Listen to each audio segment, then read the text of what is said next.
We kindly request all of us to settle down.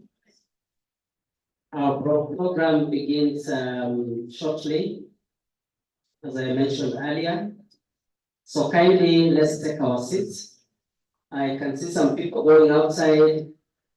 Ushers, please ensure that we are all in and ready for the exercise. We have quite a lot to cover. And as you can see from the program, we might end up leaving here today at 8 p.m. Because we are late by 2 hours. But we'll try to ensure that we are on time. Karibuni sana wageni wetu, wawasilishaji wetu ambao wamefika hapa siku ya leo kwa ajili ya sherehe hii. Kongamano hili ambalo ni mwisho wa makongamano yote ambayo tumekuwa nayo katika vitivo mbalimbali, na kwa sababu hiyo tunakamilisha makongamano yetu siku ya leo, kwa sababu tunakuwa na maadhimisho na hafla ya kusherehekea miaka 40 ya Chuo Kikuu cha Moi kesho. Kwa hiyo mbali na kwamba tunahudhuria siku ya leo kongamano, tunahudhuria pia kesho hafla ambayo imeandaliwa ili tusherehekee miaka 40 ya Chuo Kikuu cha Moi. Kwa hiyo ninaomba kwamba tujiweke tayari. Tafadhali wale ambao wanatusaidia kuwakaribisha wageni, wakaribishaji wetu wawakaribishe wageni waingie ndani. Tunataka kuanza lakini watu hawajaingia. Kwa hiyo tuhakikisha kwamba watu wanaingia ndani ili tuweze kuanza kwa wakati. Kama mitambo yetu ina muziki yoyote, tunaweza kuwekewa. Waimbaji wetu wanaimba kule nje, ili wakimaliza wageni wetu wakifika, council pamoja na management watakuja pamoja, alafu tutaanza sherehe yetu rasmi.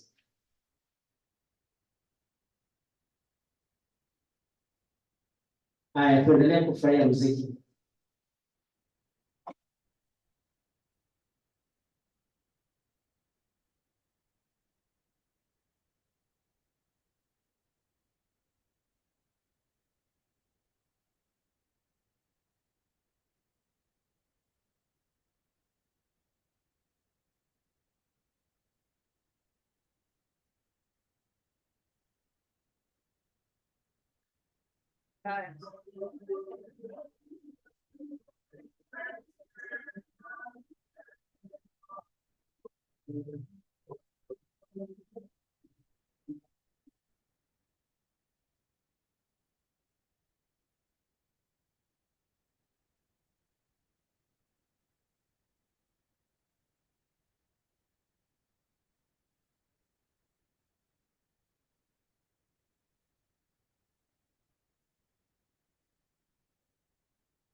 Kama nilivyoeleza, wageni wetu wameshafika. Karibuni sana waimbaji Karibuni sana waibaji, members of council, Moi University management. Welcome and kindly PRO ensure that they are shown where to sit. Muziki kidogo, muziki. Akwaya kujeni hapa mbele.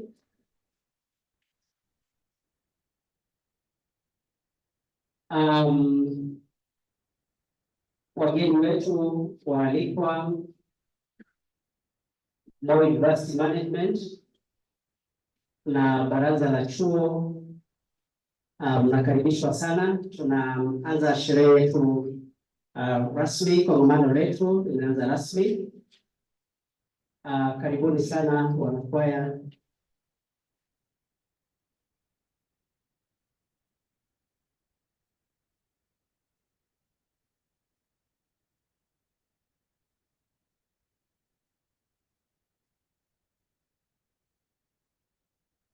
Tukishakulia tutaanza kwa wimbo wa taifa, alafu wimbo wa Afrika Mashariki, wimbo wa chuo kikuu cha Moi, alafu tutakuwa maombi na ratiba yetu itaendelea kama ambavyo imenakiliwa.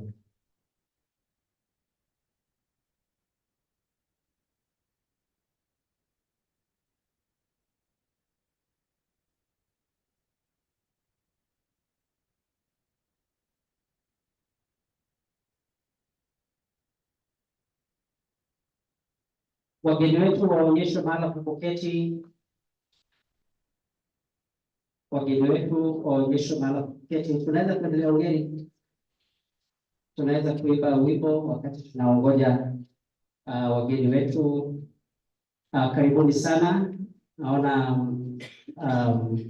management, council members wanaingia. Karibuni sana.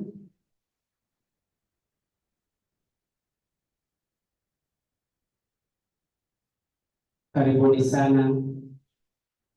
Ninaomba sote tusimame tafadhali, sote tusimame na tutaendelea kuketi mpaka wimbo wa taifa utakapokamilika, wimbo wa Afrika Mashariki, wimbo wa chuo kikuu cha Moi na maombi ambayo tutatolewa na Profesa Dina Chelagat.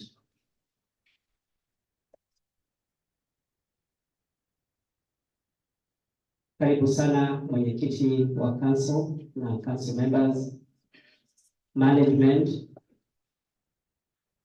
na wageni wetu waalikwa.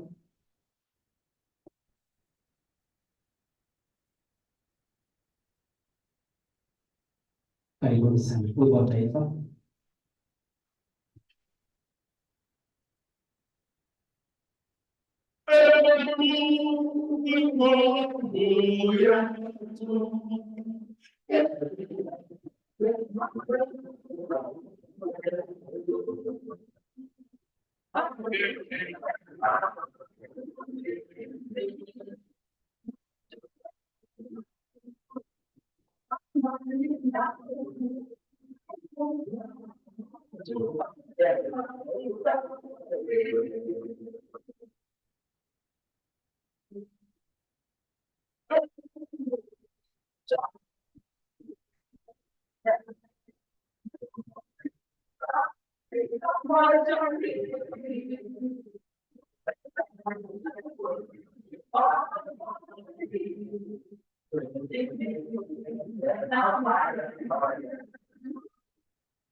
Let's all close our eyes and pray.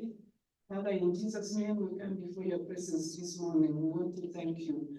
As Moi University, we've come to celebrate 40 years of your faithfulness, dear Lord, from the inception of this institution. We want to thank you for our council members. We thank you for management. Thank you for all staff of Moi University who have been able to come here. Thank you for our students. Dear Lord, the reason why we exist. We thank you for those who are here today, and we thank you for those who are at home for the middle of their semesters. We thank you, Jehovah. As we begin this meeting, we want to pray. As we listen to the speeches that we're going to hear, as we listen to the research results that colleagues have done and informing our practice in the various departments, we want to thank you, Jehovah. We invite your presence to be with us as we begin this meeting, and in the end, we shall thank you because you have been with us. We honor you, we bless you. In Jesus' name we pray. Amen. We can kindly have our seats. As we prepare to be entertained by the Moi University Choir,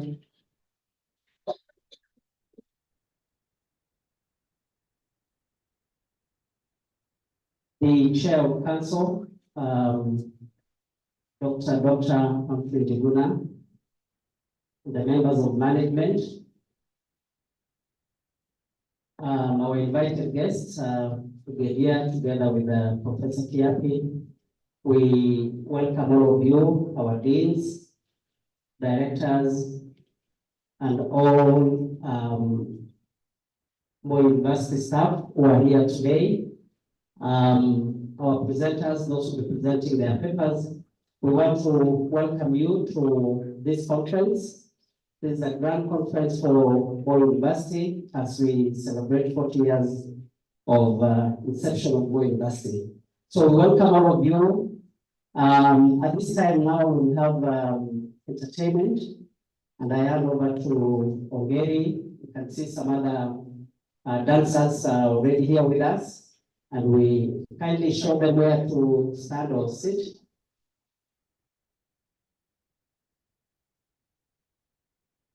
Ongeri, the floor is yours. Karibuni sana.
Ladies and gentlemen, we welcome the glory to this.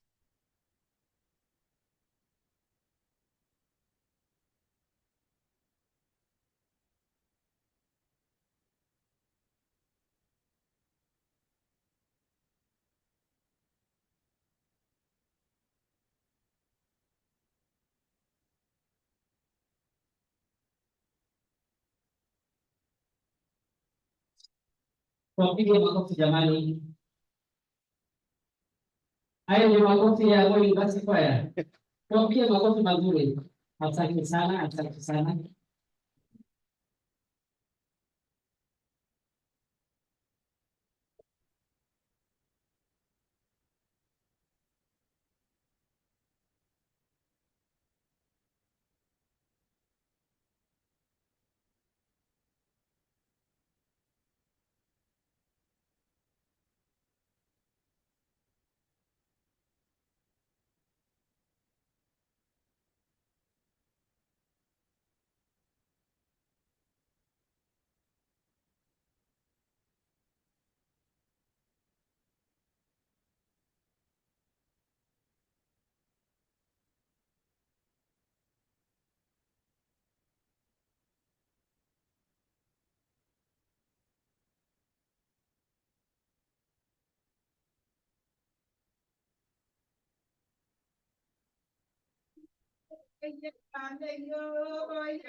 Karibuni tena kwa mara nyingine.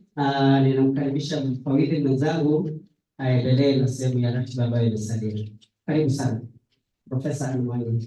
Good morning once again, and welcome to our celebrations Moi at 40. We want to start our program, and we appreciate our entertainers for entertaining us this morning. So I welcome Professor CJ Odhiambo, who will be taking us through the first session for this morning. Welcome, Prof.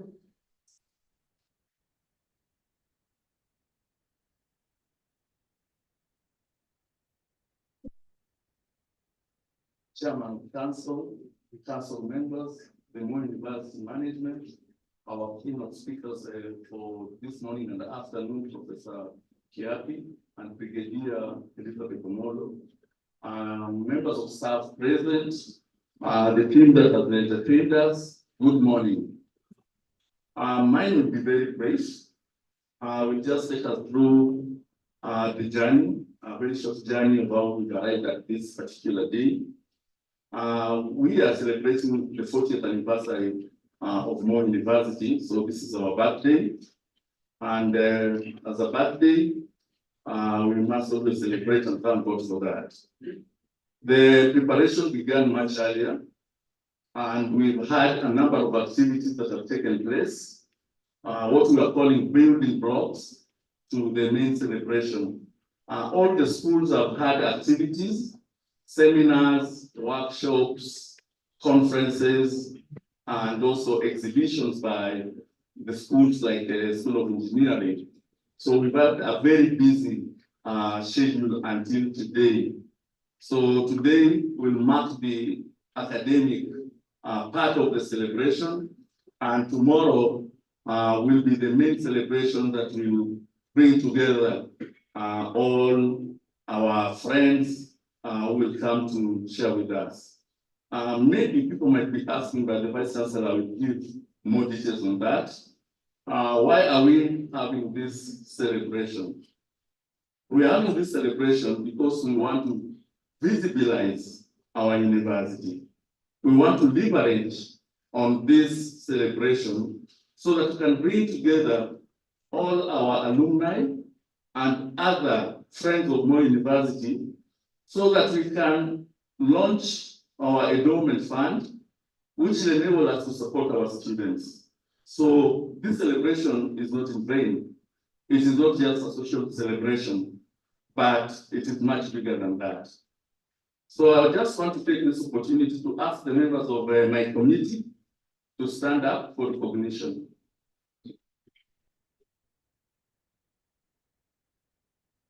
So these are the people who made this happen. The always has not been easy, but I think we, as I told council when we met, that the only thing that will stop us from not having this thing will be a flag. And there's no flags.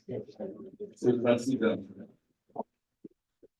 My team of the secretariat, I think they're busy on that side. They've done for me a marvelous job, and I thank them. I don't want to take much time, and I will take this opportunity now to invite our Deputy Vice Chancellor, Professor Isaac Mengi, to take over from there. Thank you very much. Makofi mazuri, asante sana Profesa Sigela Odhiambo. Karibu Profesa Isaac Mengi. Karibu sana.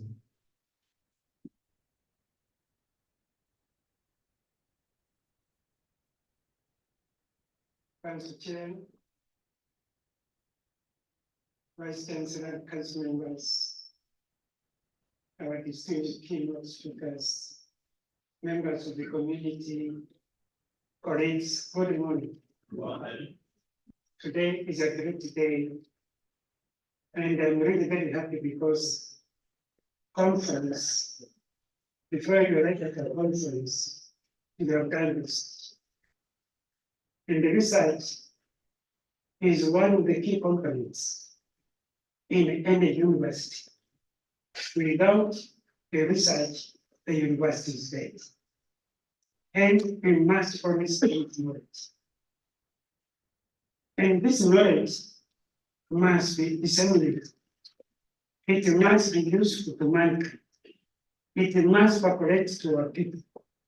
And now today we are going to hear in this conference the major breakthroughs from our scholars, within and without. This scholar will bring new knowledge, and these papers are going to be published, and they will be read all over the world. Chair of the Council, we have been having conferences almost in all schools, and this is a culmination for the university conference. So this year, we expect the output of referring papers, distinguished papers in the world will be published from Moi University. I do not intend to say much. Mine is to welcome you, but the Vice Chancellor will welcome all the visitors to the university. But since this is my docket, that's why I'm saying I'm welcoming you to this academia, the world of scholars. and the wife of scholars. The Vice Chancellor, welcome. Welcome all the visitors from the university. Karibu sana Bwana DC. Thank you so much, Mr. Kilengi, our council chair, council members, management, colleagues, our keynote speakers, colleagues, academia, students, the community, the choir, and everybody else who has found time to hear. Today, I want to say good morning and welcome to Moi University for this occasion today, the conference. And I also continue to welcome you for tomorrow's function, where we are celebrating our 40th anniversary of birthday. Yes, it was. We are celebrating 40 years. 40 years is not a simple thing.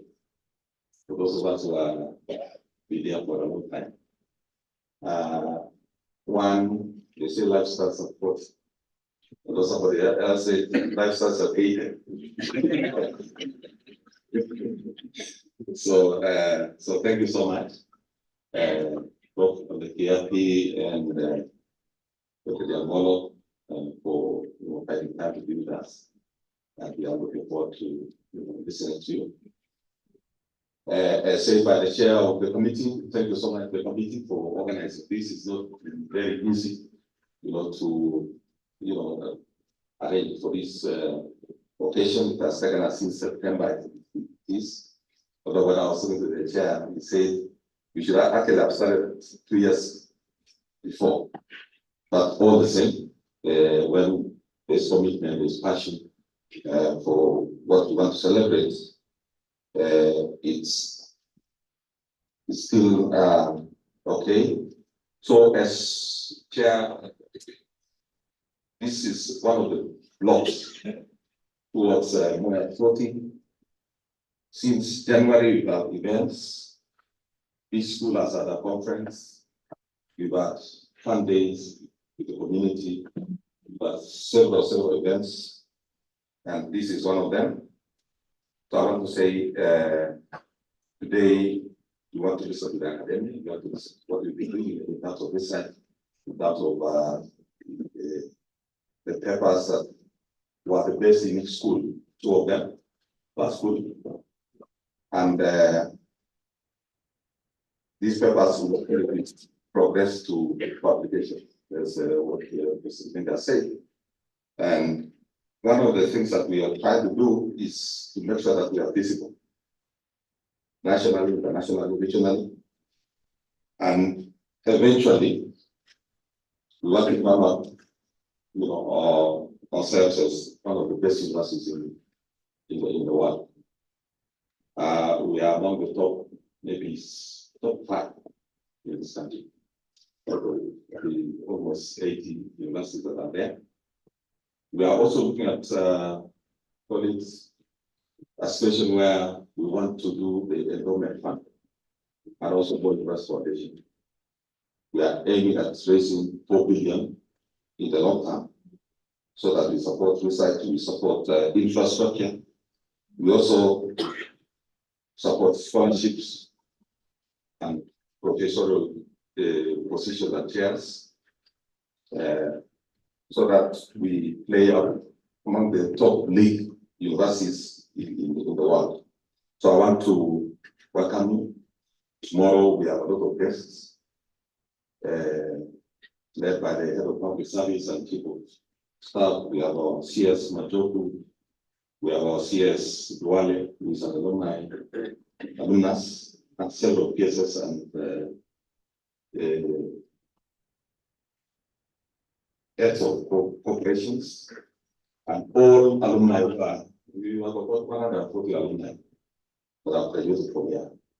So I think it's going to be fun tomorrow, and want to really appreciate everybody for thinking about Moi University, for thinking about what we can do for this institution.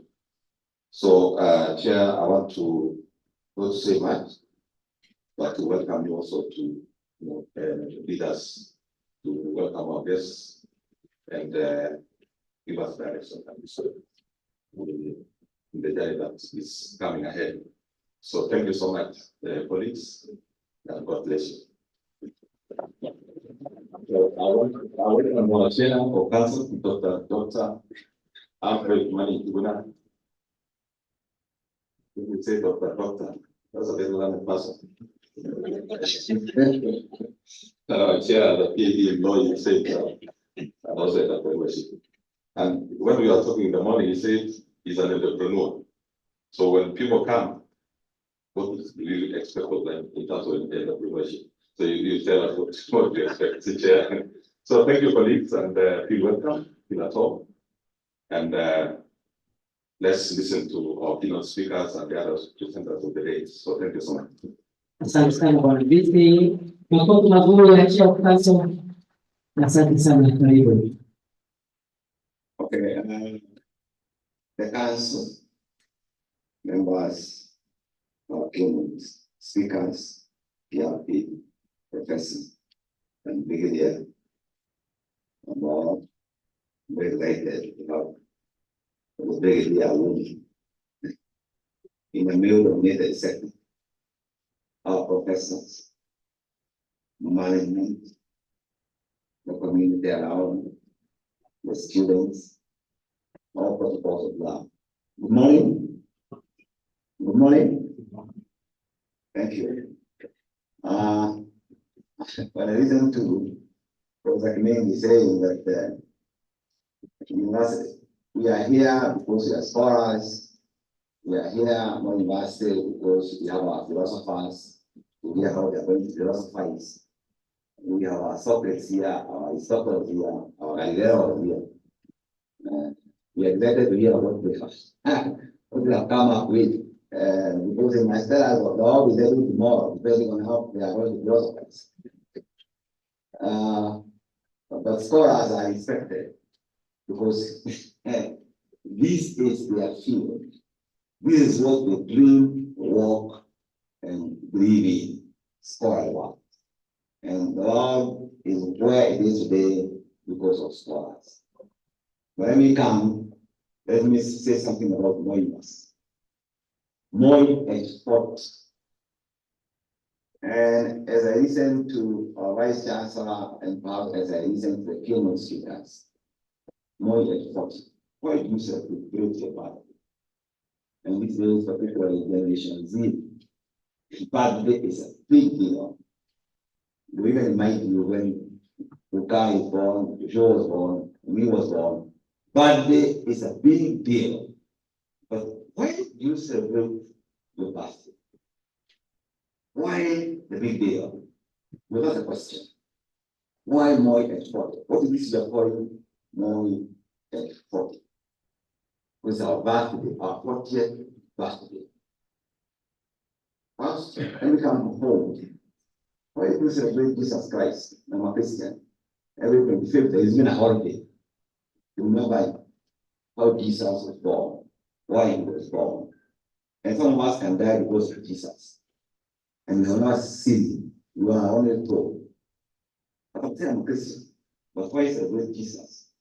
Every year, we even have a holiday, the most celebrated holiday.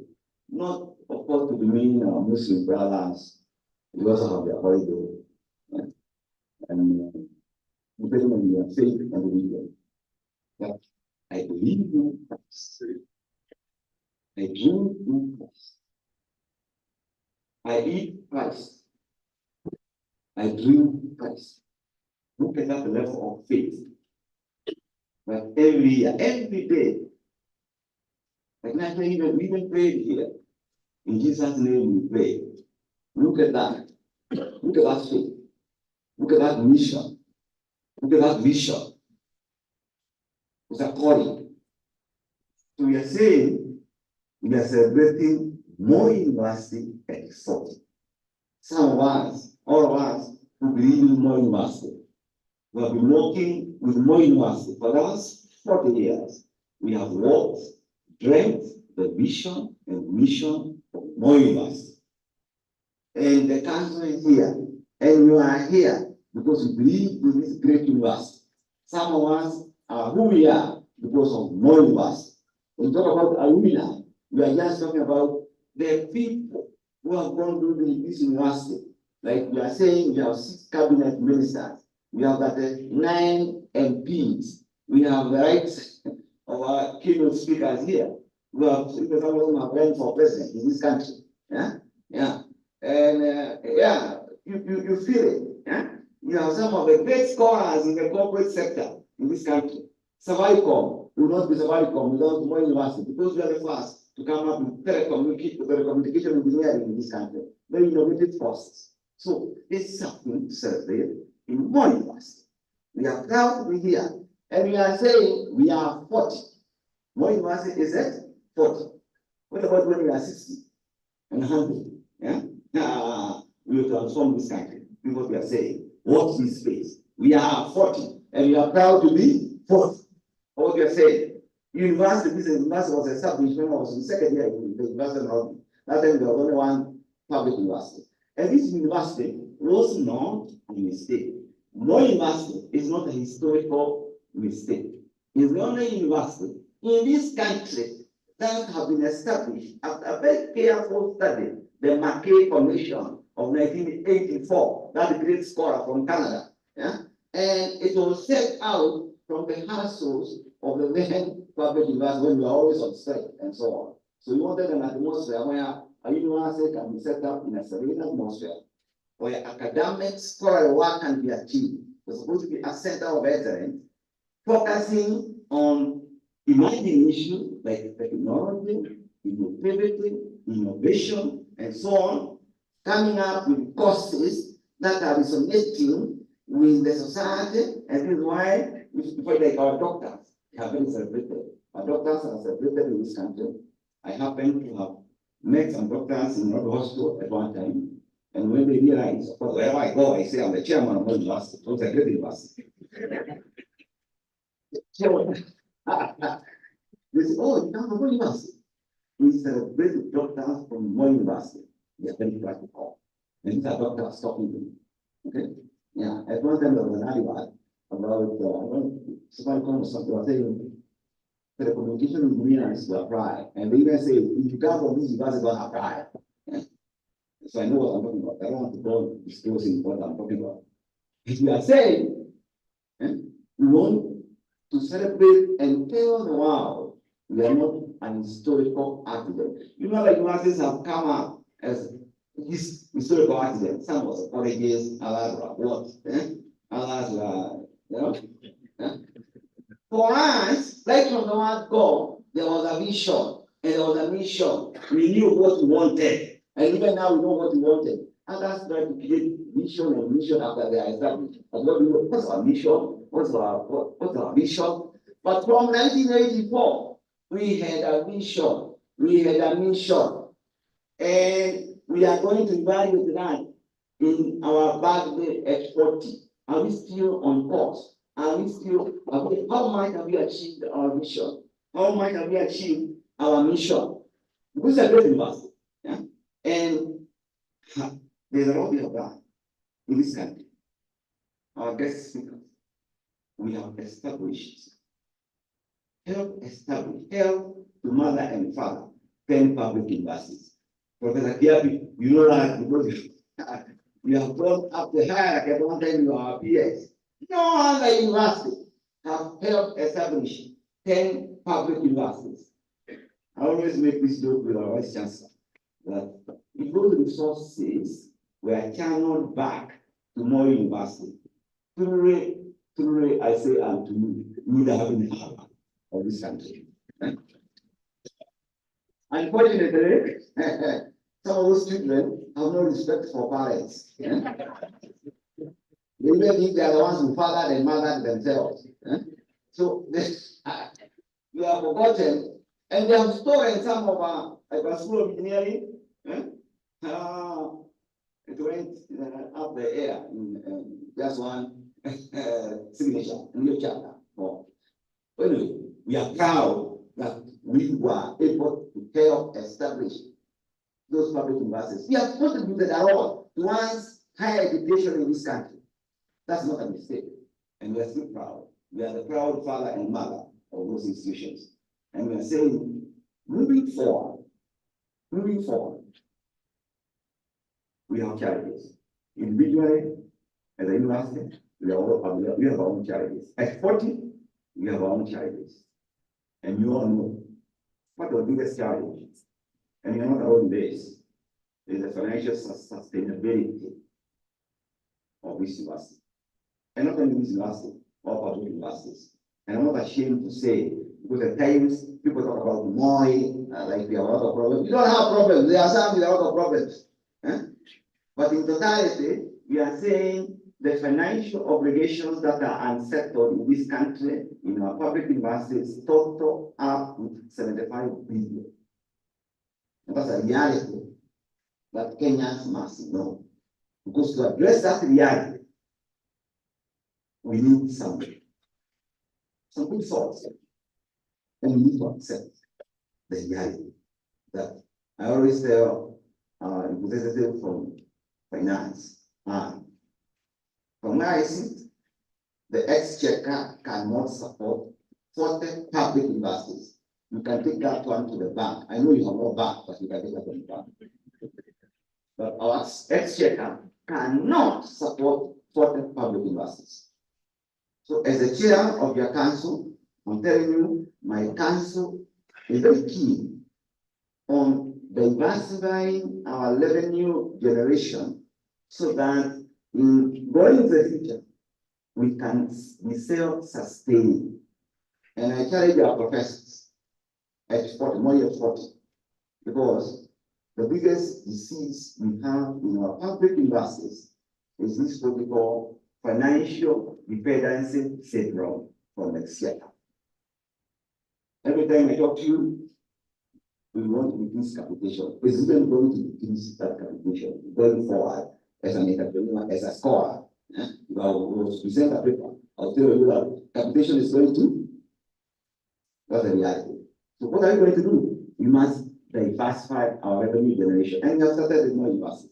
And those of you, even tomorrow, I'll be very forthright, whoever is coming, because as an entrepreneur, some of these people, you will never get them again.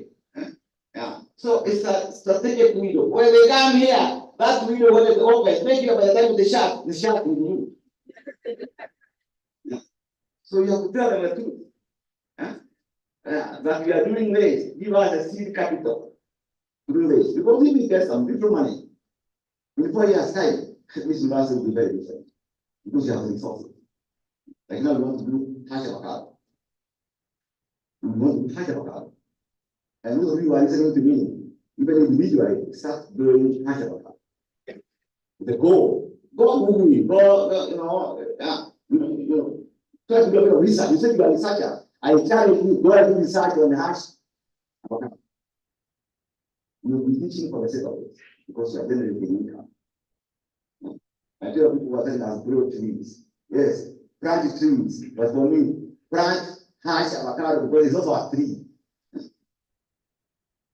And it's doing whatever is an environmental friendly. Everything that the tree is doing, but it's bringing you income. And we have done our benchmarking, we went to senior NASA's, because I can't remember that, we went to JKUR, we did all that as a council for management, and they're very serious. What we need is seed capital. And if you can do 500 acres of avocado, and you can keep your money from pressure. And all other things, and to enhance our School of Agriculture. And it's going to enhance community participation from around, because we also want to set up a 10-20 acre seedling nursery, where we want apple seedlings, we want hash avocado, we want dragon fruits, we want both, and as a research institution, everybody will be coming here to buy the seedlings. I mean, I'm an entrepreneur, so I see opportunities. That way, 4 years, 5 years from today, we'll say, We can reduce our capitation because we are generating income. Our school of agriculture will be known, horticulture will be known. So we are not running away from our core values in whatever sector. Now we are also going to set up one of the best cancer facility in the region. They are very advanced because our doctors we want to be first among equals. So what are we saying? We have produced, we have uploaded to the market over 140,000 guides. Which other university apart from university? 140,000 since inception 1985. And if you take into account these are the universities that we have established, 10 public universities, then you can see where we are in terms of loading into the market. Before the chapter, we'll be talking about close to 500 million or 500,000 graduates from the University of Moi University. We have had a hand in that, and we are proud to be in Moi University. And I'm asking you who is listening to me, walk high, talk about Moi, talk with pride, be who you are. We belong to Moi University. We are proud to be associated with Moi University. It's Moi University at 40. Are you glad? We are very keen. As a council, we want to be remembered as a council that transformed the transformation agenda of Moi University. Yeah. So there's a gate. Some people are saying we are celebrating the gate. It was not there, but now it is there. We know a man's home by the gate. Huh? We have the 82 building. We have the innovation building, the amphitheater. We have that cancer building, the cancer, whatever, the project is coming up, all over 80 billion. We have put up a 5-star hotel for our tourist school, tourism. And everywhere I go, I meet somebody from Moi University working in those hotels. I'm very proud. And everywhere I go, I think the school of tourism is directed in this university. We have contributed a lot. Yeah, that's what I can attest. Yeah. So our council is with you. We are very proud to celebrate Moi at 40. Yeah. It's not easy to say that we are 40 years old. We are this year said we are among top 5. We want to be among the top 1. And yes, we can. Thank you so much. I talk on behalf of the council. We appreciate you here, and we are proud to be here, and we are proud to serve as a council of this great university. Give us a chance. The challenges that we have, we are aware, we are working on them. Leadership is about taking your people from one level to the other.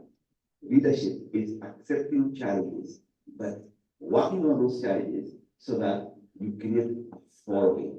Leadership is dealing, because you are dealing with a constant change, constant, there's an illusion. And therefore, for us, we are not managing as a council institution. We are want to help transition the institution to the other level. It's about attitude determines attitude, not determine attitude.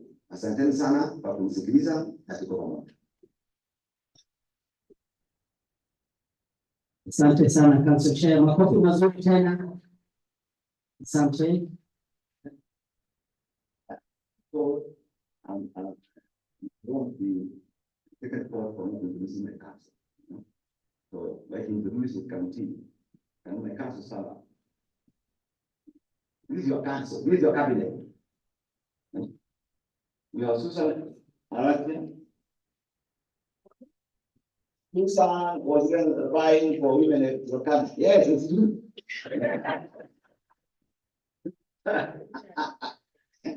So Susan is Susan heads audit and this committee.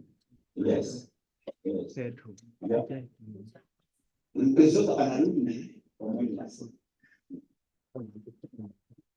Yusra, Mheshimiwa Yusra, you are with her in sit down.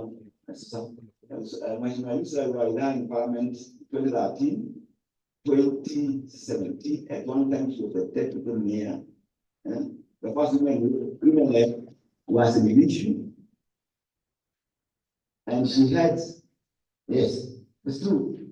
And alumni, or more, yeah. That's not Moi University. She shares the HR committee of the council. You have Christopher Kaimba. Christopher Kaimba is now, he always tell you about alliance. After we did that, if I told you to come in and you talk about alliance. Yeah, like you also never went to school. You also reminded him, you went to kick a ball. So, and he's about the director of the Nova Familia Schools. Yeah? So you can see his contributions to the education sector. Yes, but it's not an alumni of Moi University.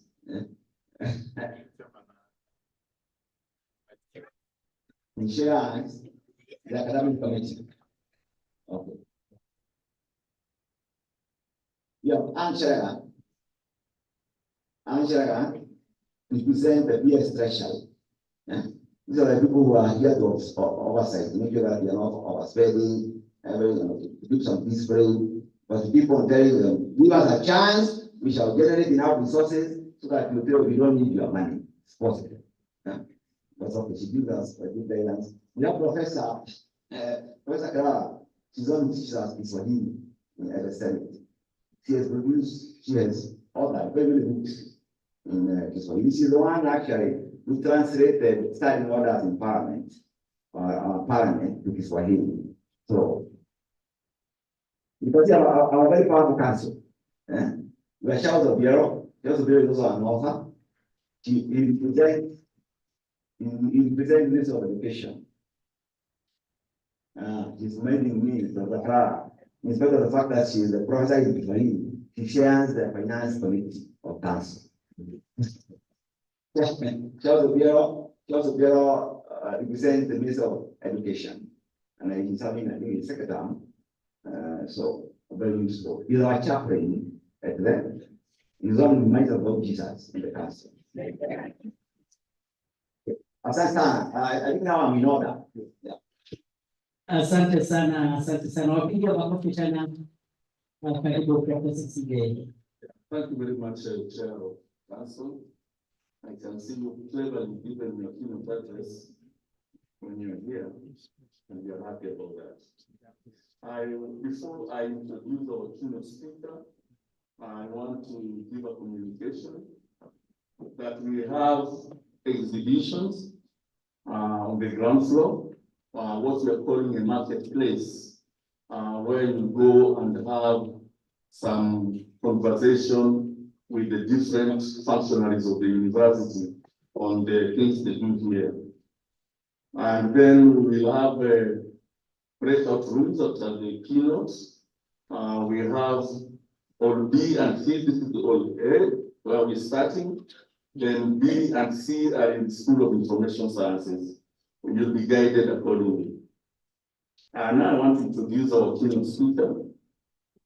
Professor James Olekiap is currently a professor of forestry and ecosystem science, Department of Forestry and Wood Science, University of Eldoret, where he also served as the pioneer director of resource mobilization and strategic initiatives. He is a PhD holder of Toronto, Canada, 1993, holds a Bachelor of Science degree in forestry, first class honors at Moi University in 1988.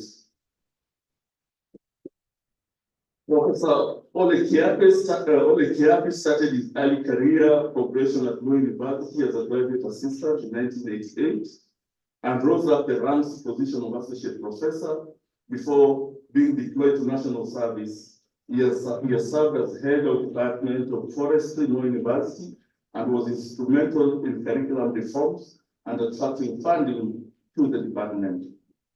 He was appointed by President Kibaki to serve as permanent secretary 2006-2012, during which time he served in 3 ministries: PS, Ministry of Environment and Natural Resources, PS Ministry of Medical Services, and PS Ministry of Education. Professor Kiapi served with distinction and integrity, evidenced by the transformative reforms brought in every ministry he served, especially the Ministry of Education. He improved access to and quality of education in the country. As PS of Environment and Natural Resources, it strategically ensured part of resources from our World Bank funded National Forestry Program were used to construct a Department of Forestry and Wood Sciences building at the University of Endowment. He was one of the clear candidates to vie for the seat of President of the Republic of Kenya during the 2013 general elections. Besides public service, Ole Kiapi has been a key pillar in the conservation agenda of the country and regionally, influencing the first national biodiversity strategy and carrying out conservation assignments with various national and international organizations. He has published in many international peer-reviewed journals in addition to many consultancy projects with his name. He is an accomplished academic, researcher, public administrator, and grassroots mobilizer with vast experience spanning over 3 decades. Let's put our hands together to welcome Professor Kiapi. Karibu sana Profesa Kiapi.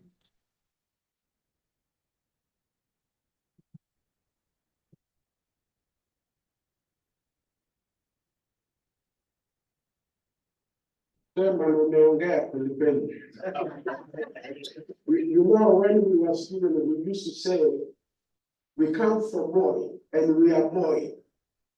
We were so proud to call it from Moi and we are Moi.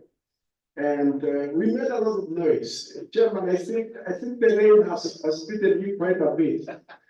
We used to make a lot of noise and flex our muscle. You know, we were few. So wherever we went, we made sure everybody knew we were there. Our makers and we were, and of course, we were very bright and sharp. And people ask us, where do you come from? I said, we come from Moi University. Then they say, okay, where is that? It must be in Toronto, in North America. They will ask you, where is Moi? They think it is somewhere in North America. Because they find you that's very clever, so they think, where is that in the US? We tell them, no, that's not it is in Kenya. And then they will say, it must be a very good university. Say it's the best. So you are a great university. Now I want to read my speech and I will talk as well. And because we are celebrating a birthday. Yes. And therefore, it is not going to be a very rigid. I thought of a PowerPoint and I said, no, let the researchers. Today is not my time to do research. Today is my time to talk like an alumni. Because alumni have a way of telling stories. And my first story was 1987. And in 1987, we were put in a small lab. And we put a lot of samples of insects and very colorful biological material. Because President Moi and Prime Minister Margaret Thatcher from the United Kingdom were visiting Moi University. And because I was always a loudmouth and I think I must have been a good student, I was strict. And I was aligned to at the door to receive the two heads of state. So Moi, of course, came in first, and I shook his hand, and then Moi sort of went aside, and then Margaret came, and then I shook her hand. And of course, for the next 10 years, I was bragging, telling people I was the only one who shook two heads of state, at once. And Margaret Thatcher looked at our lab. It was a small lab in the old Bulgaria campus. It was a very small lab. And she looked at the colorful stuff and tropical insects and tropical whatever plants. And she was just saying, fascinating. This is fascinating. And this is Margaret Thatcher Library. So that is history. And Chris Ayamba knows in the school where we came from. And I'm sorry, again, we like talking about our old school. In the school where we come from, we like talking of stories and traditions. So please, Chair and members of council and we see, I'll tell you stories of that time. But in the hope that I'm challenging you for today. Yes, so let me start the speech. Moi University, I thought the Chancellor is here, but I didn't hear a Chancellor. So I will say Moi University Chair, Dr. Humphrey Juguna, and members of council, and the University Vice Chancellor and management team, and all my colleagues. Most of these guys are my friends. We are basically Siamese twins, and then we were cut in the middle. One went to University of Eldoret, and some remain this way. So we are colleagues. And my wife is also here. I need to acknowledge her. And I want to say that a disclaimer that she has nothing to do with the speech. She hasn't seen it. She hasn't seen it. And the only thing she told me is that please don't go and discourage people. And then staff who are here, when I meet you, good morning. It is really my great pleasure to be here. I'm very excited. I come many times. Some of you don't know, but I come because the students call me to come to the CU. I come for Sunday service. I come to speak, and I'm also chairman at Christian, so I preach a lot. Okay, ladies and gentlemen, all invited, and Brigadier, yeah, you are also a speaker like me, Brigadier Elizabeth Omolo. You are not the last. I mentioned you last, but you are not the least. At the outset, I wish to congratulate Moi University during this auspicious occasion of your 40th anniversary. Chairman, tomorrow there has to be pump, down, and dance. It's a little bit unfortunate because your students are not here. I don't know why you timed it that way. You have to give them pump and dance. They have to know that there is a story to this great institution. The entire Moi University community and my colleagues here, staff, I want to salute you. Well done. Sometimes the challenges of maturity make people feel like, they have been laid on. And politicians like saying, even when a lion is laid on, it is still a lion. What you have achieved has had far-reaching impacts nationally, regionally, and globally. Moi University single-handedly has produced personnel and human resource for Kenya in a way that no other university has done so far. And we are proud of that fact. Allow me at first, please, to reminisce of those founding years. 40 years ago, this great institution opened its doors, and the first students, albeit through a transfer of students from the University of Nairobi, opened their gates into this place in 1984. I wasn't one of them, so I am an original. As one of the pioneer students, I am thrilled to be among those gathered here today to reflect on 4 decades of great strides and accomplishment of this university and higher education in general in the country. I am pleased to report that I'm a product of Moi University. And I'm very proud of it. Chairman, you talk about pride, I'm very proud of it. Actually, mine was the first task that was awarded. I know Many more were awarded later, but the first one was mine. By the first Vice Chancellor, the late President Moi, and he was the Chancellor. Yes. Yes. And my class was the first to come from home after we went to NYS and reported here to Geria campus. We didn't go to Kaptagat and we didn't go to Nairobi. We came straight here. And everything at that time looked very small but big at the same time. When we reported, we found staff. They all came out, faculty, teachers, and non-teaching staff. They all came out, including the Vice Chancellor, to greet us as we were walking in with our boxes. And there was a little bit of a shock because the place was full of red soil. There were only 2 classrooms, 2 labs, 2 hostels, and 1 small kitchen. That was the campus we came to, but the staff were there and they were full of smiles. They were beaming with the smiles, receiving the new students, and they were shaking our hands and telling us, welcome to Moi University. And the imagination was that having come, some of us from big schools, that you are going to find an already built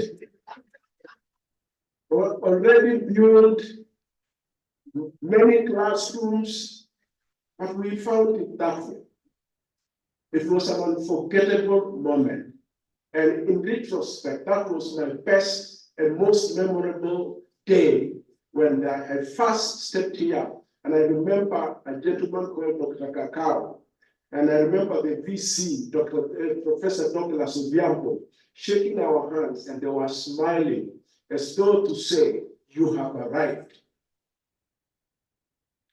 It was a small campus. The new arrivals increased the student population. Of course, they were already the students that had transferred. So we increased the student population to a mere 83. This did not discourage or in the slightest way bother us. We were full of pride and optimism. Chairman, I'm going to talk a little bit about hope, optimism, pride, and optimism. After all, we were going to study environmental-based courses, and what a better place just post within a rural setting. There were only 2 faculties, the Faculty of Forest Resources and Wildlife Management and the Faculty of Science, followed in quick succession by the new School of Engineering, and then education came in, and then boom, by the time we were leaving, the place was full of students. In a span of 3 years, from 83, we were leaving when the students were already over 1,000. That was a big jump. It was a big jump and a little bit overwhelming because we enjoyed going to the dining hall and making a choice of what we could eat. Suddenly, these other fellows arriving in, we would then go and queue to reach the dining. But because we were 3rd years, we were the senior students, and we were sort of having fewer courses, we would always eat ahead of everybody. And by the time they came, we would be basking out there in the sun in Kenya, the graduation place. We were just there enjoying ourselves. The most notable thing was just that smiling and that hope that every student who came it felt. It was like there was something magical about Moi University. And the courses were new, and they were called strange names. In another university, they were talking about mechanical engineering. Here, they talked about production engineering. everything was like different. The rapid changes at the institution did not in any way dampen the living through and evolving visible transformation and internalized experience of the pioneer classes. There was palpable optimism. There was hope. Moi University, I want to put it to you that every year when new students come, they come with a lot of hope. There is no single year that you receive new students and they are discouraged when they arrive. When they arrive, they think they have arrived since 40 years ago. So never for a moment take your students for granted. Never for a moment assume because there are so many now, they don't need people to smile at them and receive them. As people smiled and received us and we forgot that we were in a small place, even then today, if you receive your students and smile and welcome them warmly, and they want the VC, they don't really just want those people who are going to tell them, where is this document? Where is this document? And they make them feel like, you know, I might actually not be admitted because maybe I didn't carry everything. Just make them feel they have arrived. By the way, the reason why I remember Chris likes talking about alliance, the tradition there was that when you arrived in Form 1, the teachers again, and everybody, including the principal, and he did it, would be there waiting for you. And there's something so, you know, transforming in the life of a young person. When they come there and they feel like the whole place, they are the center of attention. So keep hope alive, no matter the beating chain of maturity, because you must be beaten when you were even boys, when you used to grow up. When you become big, you can even be beaten by other boys. The challenges of a small baby and the challenges of a grown-up are different. You're going to beat that. We must keep hope alive. So the optimism was palpable, yet that optimism was not based on blind idealism. It was not that we believed in nothing, but informed by the reality that we were part of the construction of a new campus. We, the students, we were not just seeing buildings coming up. We too were being constructed. We were the foundation of Moi University. We saw bulldozers excavating and leveling the ground. We walked on that soil all over the place, observed the laying of wiring pipes on the foundation of the upcoming new administration block. Yeah, this administration block, which of course many years later I had had a chance as a lecturer to walk up and down, sometimes being frustrated. And I walked on it when I didn't know whether it was classrooms coming out of the administration block. A student curiously seeing black pipes on the ground that will be carrying electricity. We had the greatest also display or rich display of international faculty. Our teachers, Kenya, the courses were sort of unique and the numbers were increasing a bit. So lecturers were coming from America, they were coming from Canada, they were coming from West Africa, they were coming from Tanzania, they were coming from Kenya, they were coming from India, from Pakistan, but the fellow who told me soil science was from Pakistan. You know, Indians don't take notes to class. They just, I don't know how to memorize. They just come and talk. They give you a lot of stuff.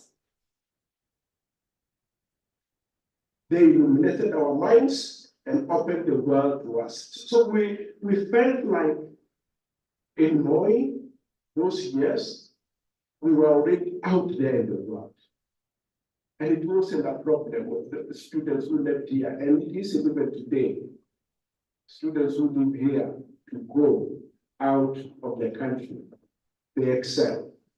To tell them you have a reason to brag and say you are good, because indeed this place is very good. I don't like when I read stories of Moi and there is this negative spirit that is sort of dominating. No, please tell your story better. Tell the story of Moi University much better than we're doing it. Because you've just said, even the University of Edinburgh, the Chekwele that I was there, it's a young thing. But it's coming. Thanks to Moi. I think one fundamental mistake Moi University was to move away pioneer classes. We don't send away the pioneers, but that is not under the bridge. I recall when the pillar, remember the small pillar holding the university water in Kenya, the small round thing, is it still there, Chelsea? The VC. I recall when the pillar holding the small globe with the university logo was inscribed on it, was being installed. And we had an argument, a debate with the VC and the faculty. Because we were thinking that the motto should be the fountain of knowledge. Yeah, for us, we were proud. We wanted the knowledge to flow like water, like a river. But Dr. Lasso was a very, very interesting man, very humble. And he always interacted. We just met Professor Viago in the small campus. See? And you never felt like you were intimidated. You must be like that again. Chairman, I like the way you received me. And you're just looking free. And I think business people have something unique. But he told us, now, he told us, no, let's not call it fountain. Let's call it foundation of knowledge. But we insisted. We were having an argument. You know, the construction is coming up, and now the writing is supposed to be done. Of course, they had already decided what to call it. But we were now challenging why they are calling it foundation. He slowly but carefully guided us that our foundation was sure. Our foundation was permanent. Our foundation, you continue to build on it. And so, Moi University, continue building on your firm foundation. Continue building on it. And the university logo was born just like that. We were indeed the sure foundation being nurtured and built. These were the heralds of a new institution. Wherever we went, like Chairman was talking about, we announced to the whole world that we came from Moi University. And everything, whatever was happening in Nairobi, we were invited. Even if we are fine, we will show up. We never miss and say, well, us, I don't think anybody will even talk about. No, we were there. And we boldly announced, even when we were at NYS, everybody was telling us where they were going. We were telling them we were going to Moi University. And we hadn't even arrived. We didn't. I am repeating this to tell you that a certain generation of people can give rise to something big. And that fire that those first students had and faculty who believed in something that was looking small must illuminate the minds of every staff and every teacher and every manager of Moi University today. That if people could dream so much and believe something that was looking small at that time when there was not much to see, look out today. You turn around. Look at I was amazed at the trees, how they become big. I can assure you one of my trees is here because we planted them. It's very small seedlings. And we would line up every year, rainy season, we go and plant trees, those photos. Initially, it was a long line of trees, and then we keep expanding, and you have a forest of trees with a beautiful environment. Wherever we went, and then we were purposeful and intentional. We did not try to explain anything that, well, we were in this new place, oh, the place was located in a bush sort of, oh, we don't even have access to, no. There was no apology about anything. We were in Moi, full stop.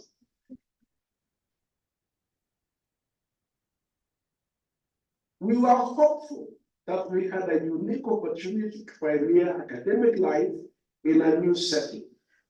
Many years later, today, we know we were right about Moi University. Again, the chairman of council told us that this is the only university. Others started as something else. Most of them, think of all of them, they started as small colleges for this. Jeponet was actually a teacher's college, became Jeponet campus. Now we are trying to sort of make it look like it was a university from all along, but it wasn't. This one, that one small block and 2 hostels were built for a university. And Margaret Thatcher came, it was only in Geria campus, there was no all this. She came, believed in the new place, and said, I'm going to give you a library. She didn't give it to Nairobi University. You know, she was Prime Minister briefly. And that library speaks today. I just want you to make sure it is packed with staff. So it's not just a building. The early optimism tempered with reality is what at first instance should motivate the institution in its future endeavors. History and tradition are the hallmark of great universities. Your history and your tradition, what you stand for. Today's Moi University is not like what it was in 1984. We have thousands of students that I grew up only 83. Vibrant academy. Look at these professors here. Full staff complement. You have a lot of staff, more than you need, maybe. Infrastructure. And above all, you have a name out there. You don't know just how many people have come out of here. Some are going to hide, but they are there. And you ask them where, and some of them I met them, even when I was in government, when they I would meet them and say, you know, Prof, I came to Moi after you left. I heard that you are a good student. Because you tell each other stories to perpetuate the life of a university. It's a living thing. So every generation must tell the story of the institution in order for the next generation to inherit it, and it becomes living. Therefore, you have made a name, but also things have changed. In as much as you would like to get rid of the 40 other public universities, unfortunately, the politics of it makes it impossible. Because everybody now will defend their turf. If you come to University of Melbourne where I earn my salary, and you say you want to kill it, I will not allow it. We will write the best papers possible to justify why we should be there. And so will Embu, and so will Masai Mara, and so will be Marcel. So you've got to diversify and learn to adjust and live within the current setting and still be the mother. Who has ever challenged the mother and the father? Nobody. Nobody. Except if you allow it to happen. Because we also know youngsters who have challenged their parents. When their parents become lousy, the youngsters challenge them. Deploy these resources that you have. And the army of alumni out there to the greatest extent, and I'm confident your next 40 years will be greater than the first. your next 40 years will be greater than the first 40 years.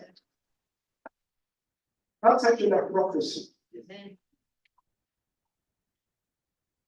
Let me tell you, I helped to develop an endowment fund in Moi University of Endowment.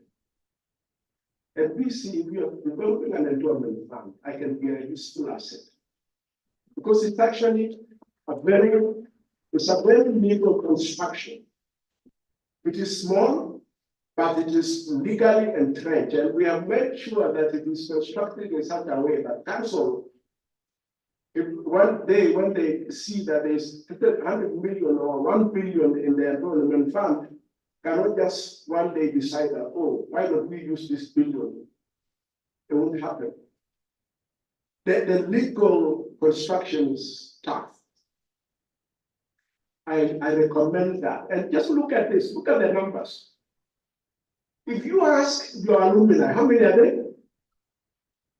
140. If you ask us, just give 1,000 shillings every month or every year. Just even say a year.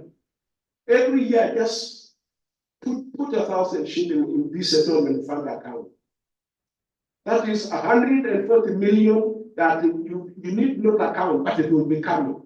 Even if it is just 100,000 who do it, that's 100 million. That's money. But there will be others who will give more than 1,000. I'll probably sign up to give maybe 5,000 or maybe 2,000, and another one will give 10,000.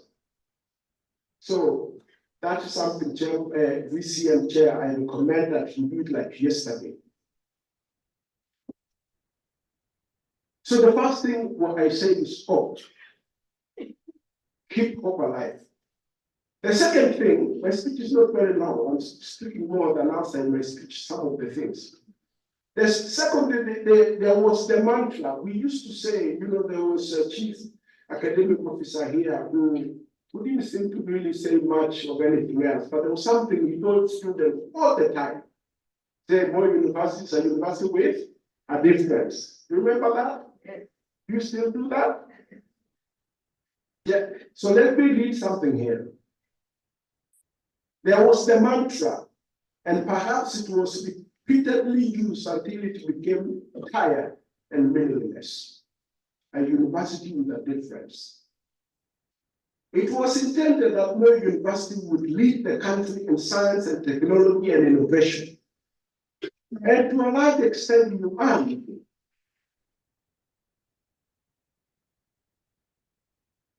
And that first VC, Douglas Obiabo, was intently attuned and committed to that ambitious goal. Unfortunately, again, he didn't actually last. He started the university, and his vision was, if you want us to be Harvard or MIT of Kenya, then you don't, boom, bring like a boom of students. Build it incrementally with that solid foundation. But later, in the late 80s, there was what was called double intake of students. These A-level students, and then 844 was coming in. So a lot of A-level students were mocked, and the students increased outside available facilities. That was really the first challenge that the university started facing at the very, very beginning. So that pressure of double intake quickly shifted the original focus somewhat. But was this a bad thing? Not necessarily. The fact that you have so many people coming in wasn't a bad thing necessarily. But it just calls on today's leaders, on today's managers, on today's administrators to reflect on those early actions, but also to deepen what you have and rethink future orientations. Rethink future orientations. Everybody is doing that. Even the most developed universities. I'm an alumni of Toronto, and I still get their magazine. And every time I read the magazine, it is a rethink of how to make life better for students, how to attract more international students, how to make their postgraduate or graduate programs more attractive. So rethink your future and let this birthday be an opportunity to sort of cast your thinking a little bit into the future, anchoring aspects that are peculiar to this place. You have to ask yourself, what is it that is peculiar about Moi University? It's not enough to say that it was the only one started from the beginning as a university. What defines it today? Council has to think about that plus the administration, management. What is it we can tell the country today? This university is unique because of our ABCD. And there are so many opportunities, the chair have mentioned some of them. I was just looking at the vision of Harvard University. You know, sometimes we struggle to come up with these lofty visions. Sometimes globally visible, globally. Nobody really cares. In Harvard, the vision is to educate citizens and citizen leaders for our society. Now, those Americans, first and foremost, Harvard is for them. First and foremost, it's for the benefit of their society. Everything else can come in. How is Moi University for the benefit of Kenya? Yes, of course we know, but how is it a benefit in Kenya? If the VC or the chair of council was asked, what are the 2-3 things you would say are unique about the institution? What is your niche? I'll leave it there. Thirdly, the world is talking about green growth, climate resilient, whether in terms of technologies, consumption patterns, environmental sustainability, are reset to a more accountable culture, a more responsible use of resources. It's called for. You have to deliberately form the mindset of less consumption, using what you have to create more. Using what you have to create more, or creating more from less. To inspire your students and allow them to dream. Students still want to dream. They still want to feel that the future is there for them. They still want to experience what every other student in the past experienced. The learning environment is everything. If I was to recommend to the Vice Chancellor just one thing he can start with, which is really a low-hanging fruit, is just to revamp everything to do with interaction with the student, classroom, lecture halls, and just make sure when they go in there, they feel good that our university is really great. I wanted my daughter to go to Strathmore University. And then when I went to Strathmore, I just wanted to check 2 things as I'm about to conclude. I went to check the classroom. Then I asked them, I pretended that I wanted to go to the washroom, but I just wanted to look at the washroom. When I looked at the classroom and I looked at the washroom, then I told my wife that she's coming here. Those 2 are indicators of a great institution.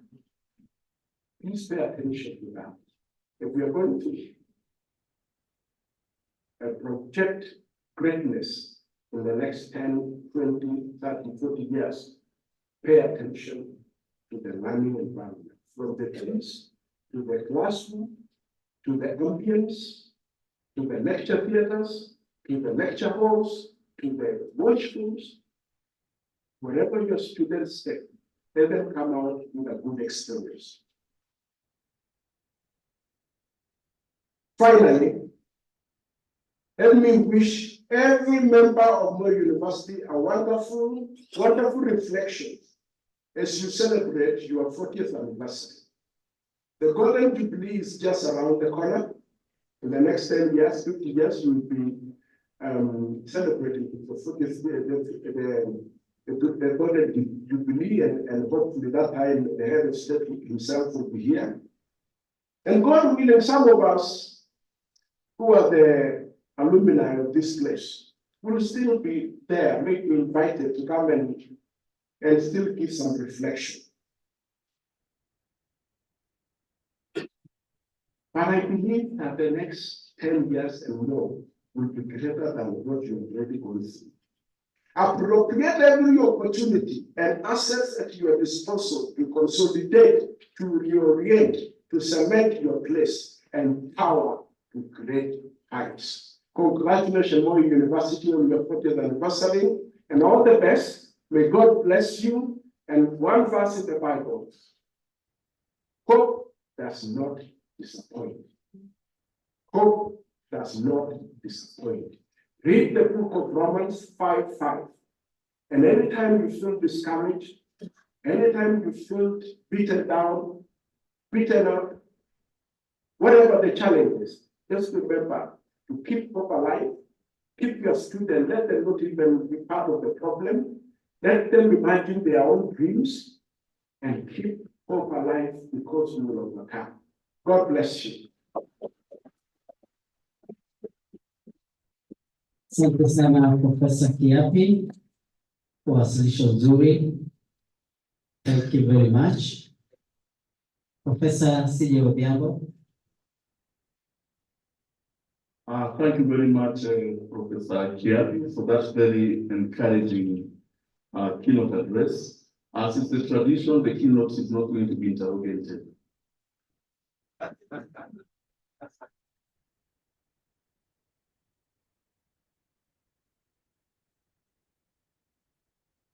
Before we move to the next ritual, I want us to give 3 factorial claps to our keynote speaker. I guess even those of us who failed in mathematics can do factorial claps. So we do 3. We do 3, 2, 1. So we start with 3, 2, 1. Most chairman got it wrong. Okay, now I want to call upon the chairman to come and give our keynote speaker certificate, please. Prof, please.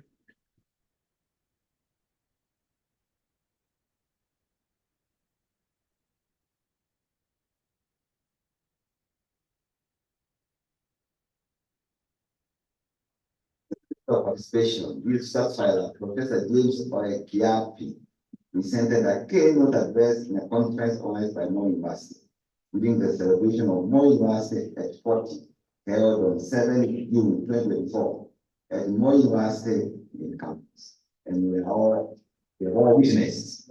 You are not. Great people.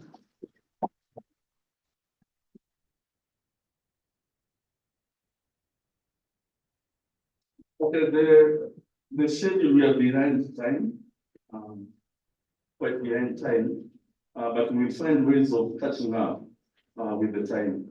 So at this point, we will have a group photo session. I think the management, the council, the keynote speakers, and members of the committee, and those who are available, and directors will be guided accordingly. After that, the rest of us will go for health break. And I would ask that if we can do our health break in 30 minutes. And then we go for the breakout rooms, the 3 sessions. And then after that, after lunch, we'll come back here for the other keynote address by Brigadier Omolo at 2, if we manage to make 2. And right now, I want to ask all the rapporteurs, we call them rapporteurs, but that's not how it is. It is rapporteurs, it is a French word. And all the chairs of the session to stand up for recognition. Wherever you are.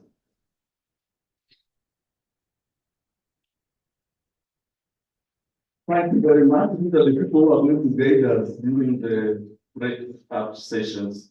So thank you very much. Up to this point, we can now break. And as I said earlier, we are going to have our exhibitions and poster presentations over the lunchtime. Thank you very much. Thank you, Professor C.J. Odhiambo. Can we clap for him once again? I now call upon Professor Jacqueline Corinne to make some announcements about the health break. Karibu. Thank you and good morning. I know our energy levels have gone down, and we would like to have a tea which has been prepared. We would like the management, the council, the management, you have your tea at the Chancellor's chamber, which is downstairs. And the rest of us, the tea has been set outside, just outside at the entrance of the building, the cemented building. Thank you and enjoy your tea. So we will allow the management to leave first. Yeah, management and council. I think together with the deed, we are taking a photo. There will be a photo session outside the library. So kindly let's allow management and council to leave first. Together with the deans and directors, they will take a group photo.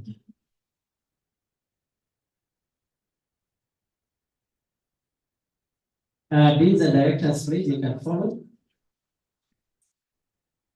And they will be shown where to take their tea, and then the rest of us, I think we've been told where we are taking our tea.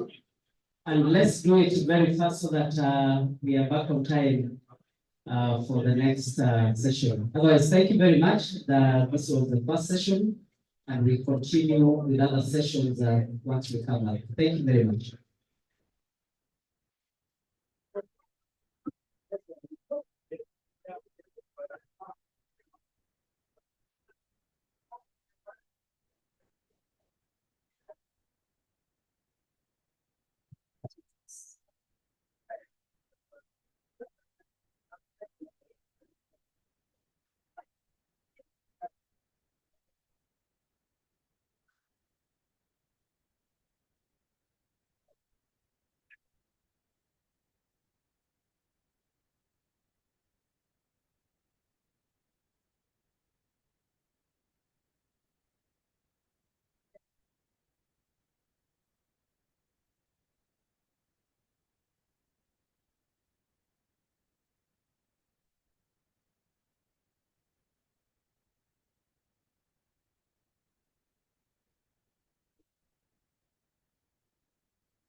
Kazi baada ya kazi.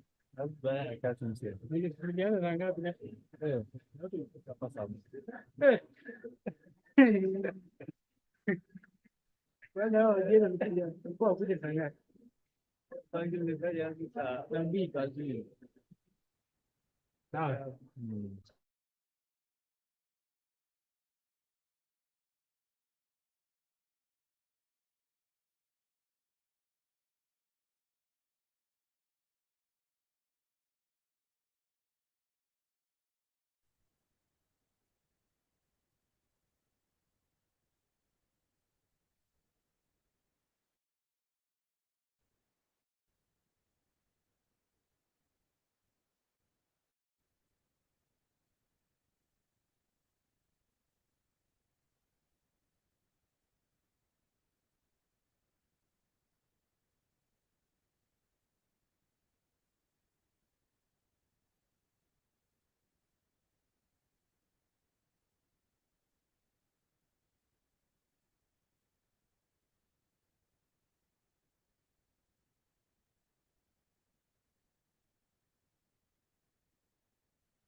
Ukitaka kuwa mhandisi, ukitaka kuwa wakili,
njia ya msalaba.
my friend, Dr. Wamwara, who has talked about marriage, which is a very important concept in religion.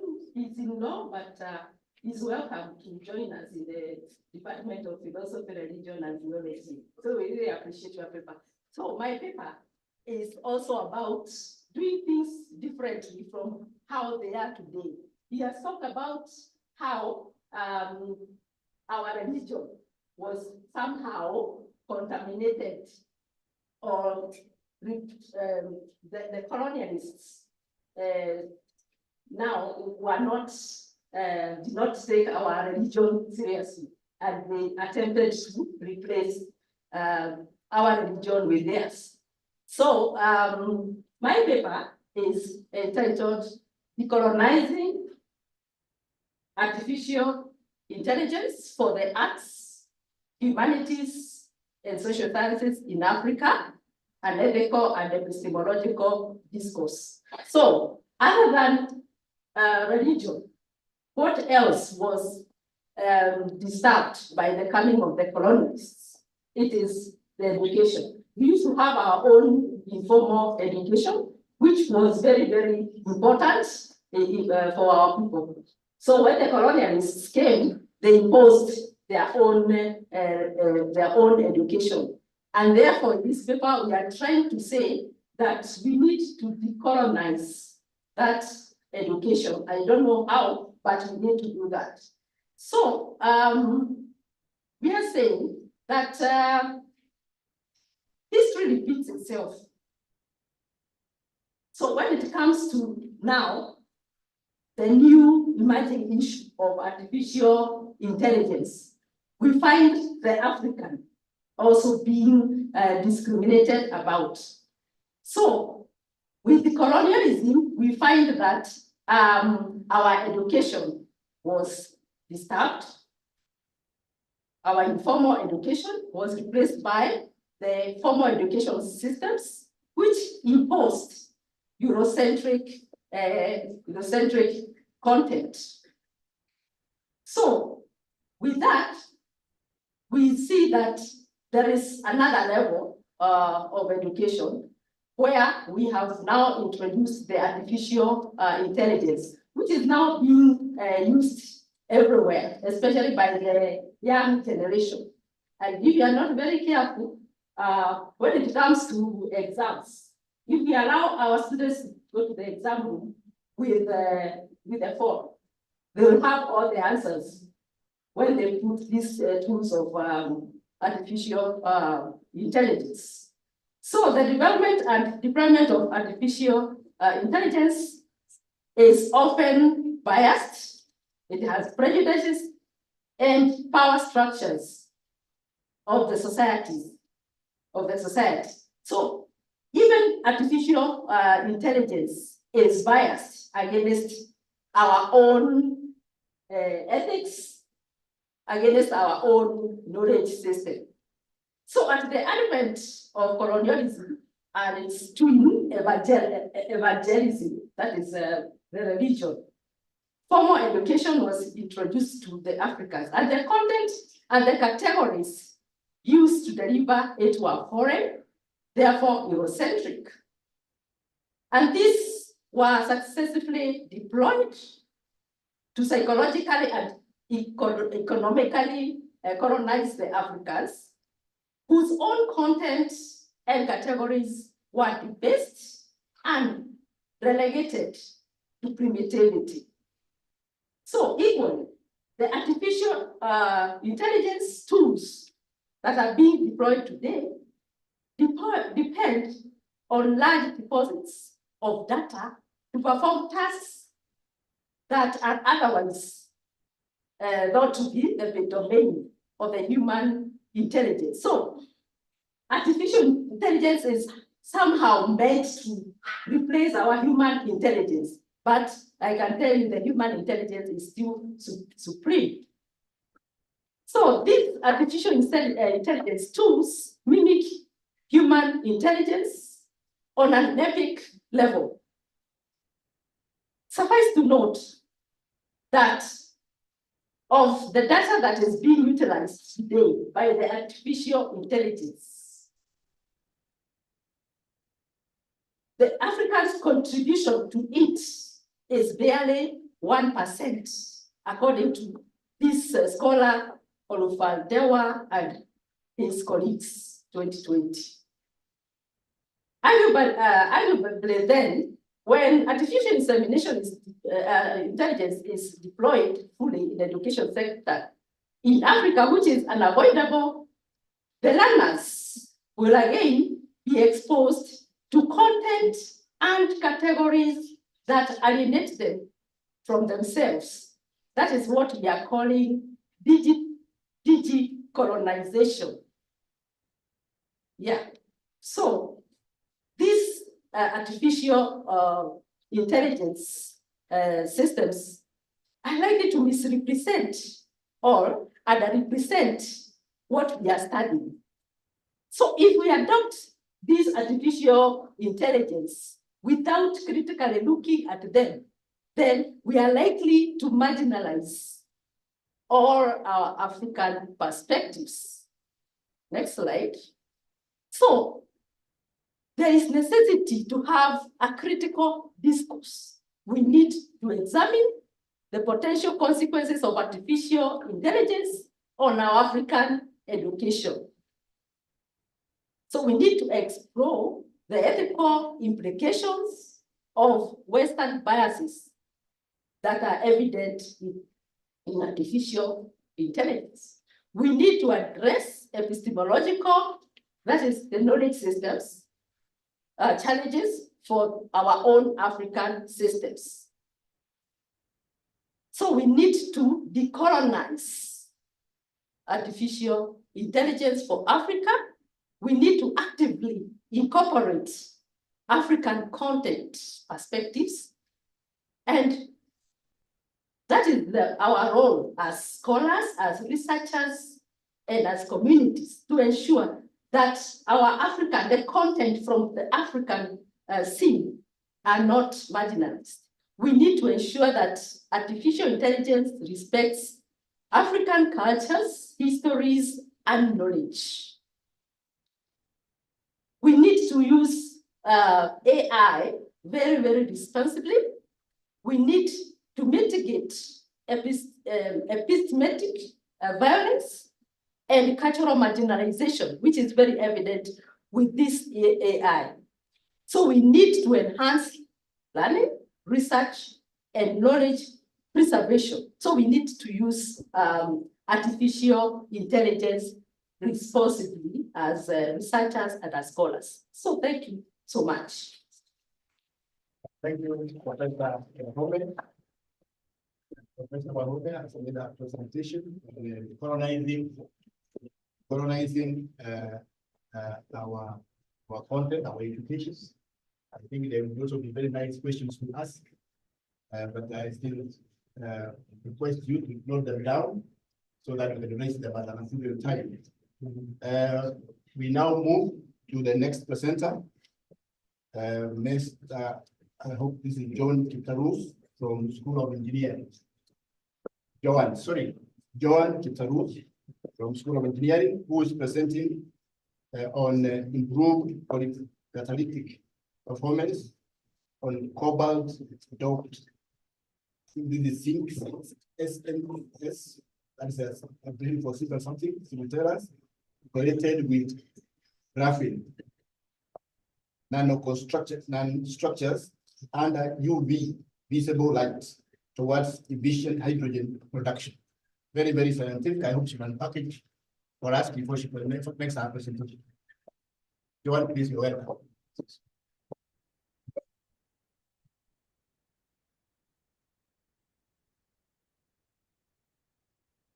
All right, we have been notified that I think her presentation has not reached the computer fellows, and we are requesting that Professor Diana Benya maybe takes that place if she's if herself is ready. Professor Diana Benya, you're the one. Are you ready to present, please? Or you are still right? Yeah. Please then come forward. Come forward. that is Professor Diana Menya, presenting on improved, this is presenting on malaria in Turkana, research to influence policy. I think our presentation is, while it's scientific, it's a bit straightforward for us. It is malaria in Turkana, research to influence policy.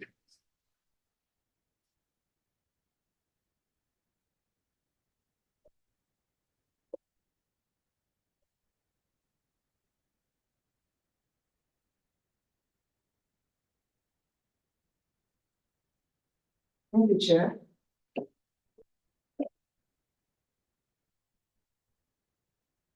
I'm going to summarize 4 studies that we did in the 15 minutes that I have been given. And I'm going to make it not super scientific so that we're all on the same page with it. So, next slide.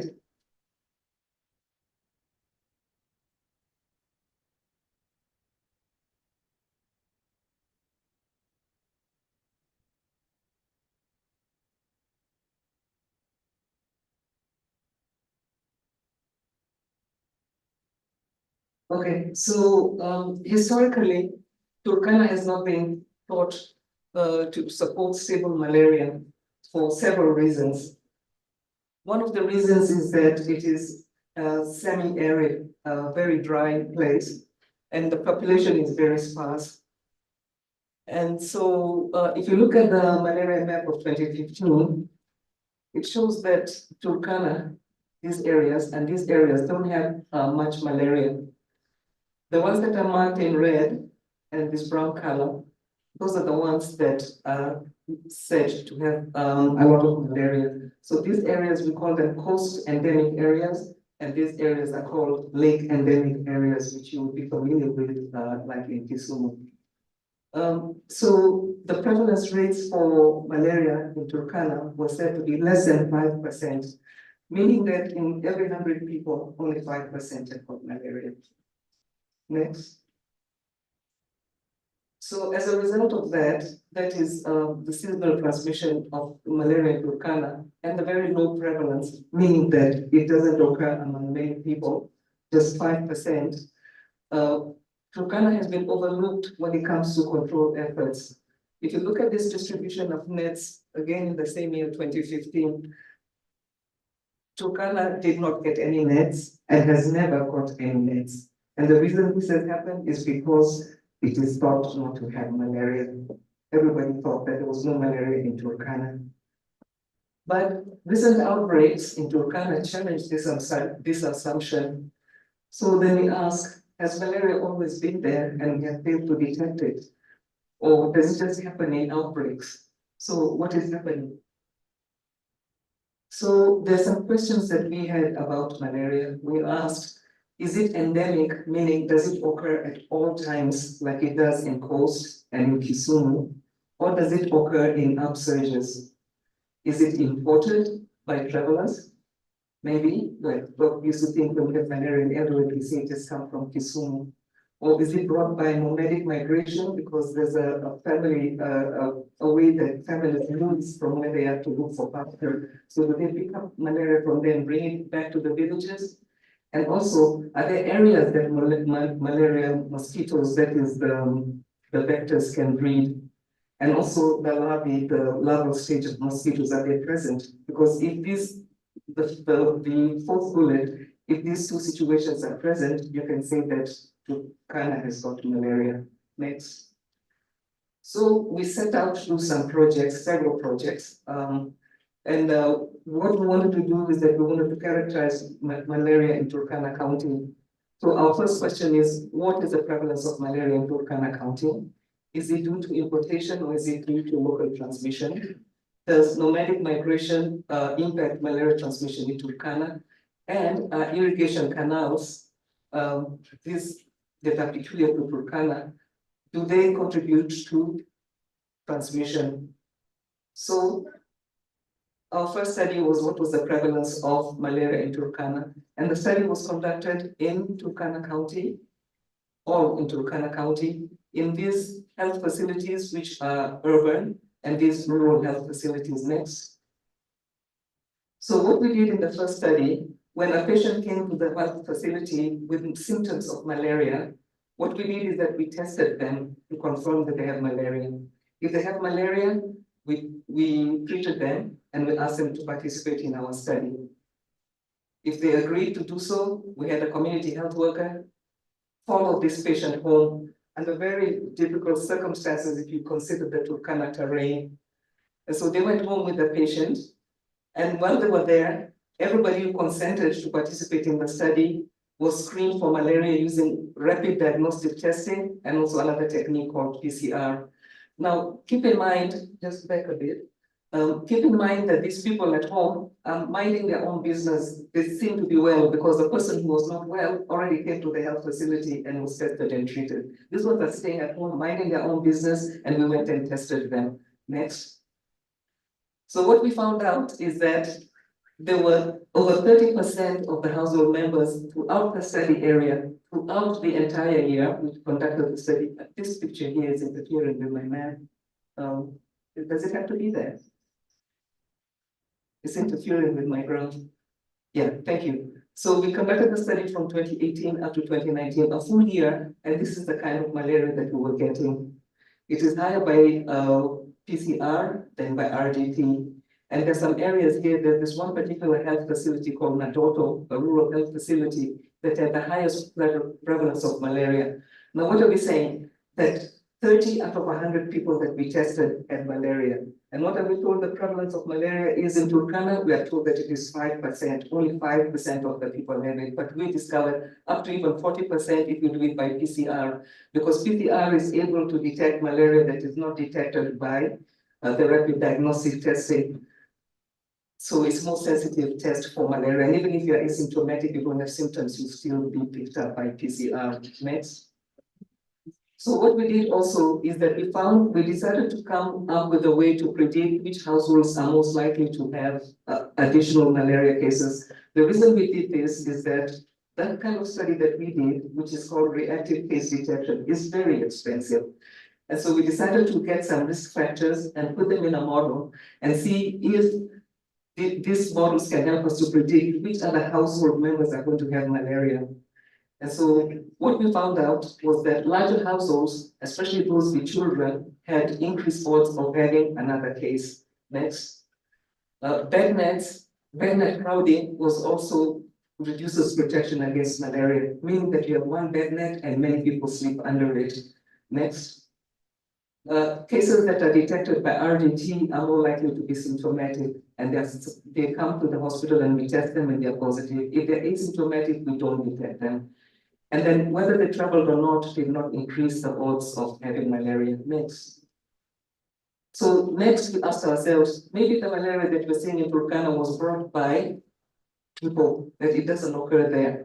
So what did we do? The next slide. We conducted a study that was done both in Lodwar and also in Trans Nzoia County, Kitale that is, and Uasin Gishu County.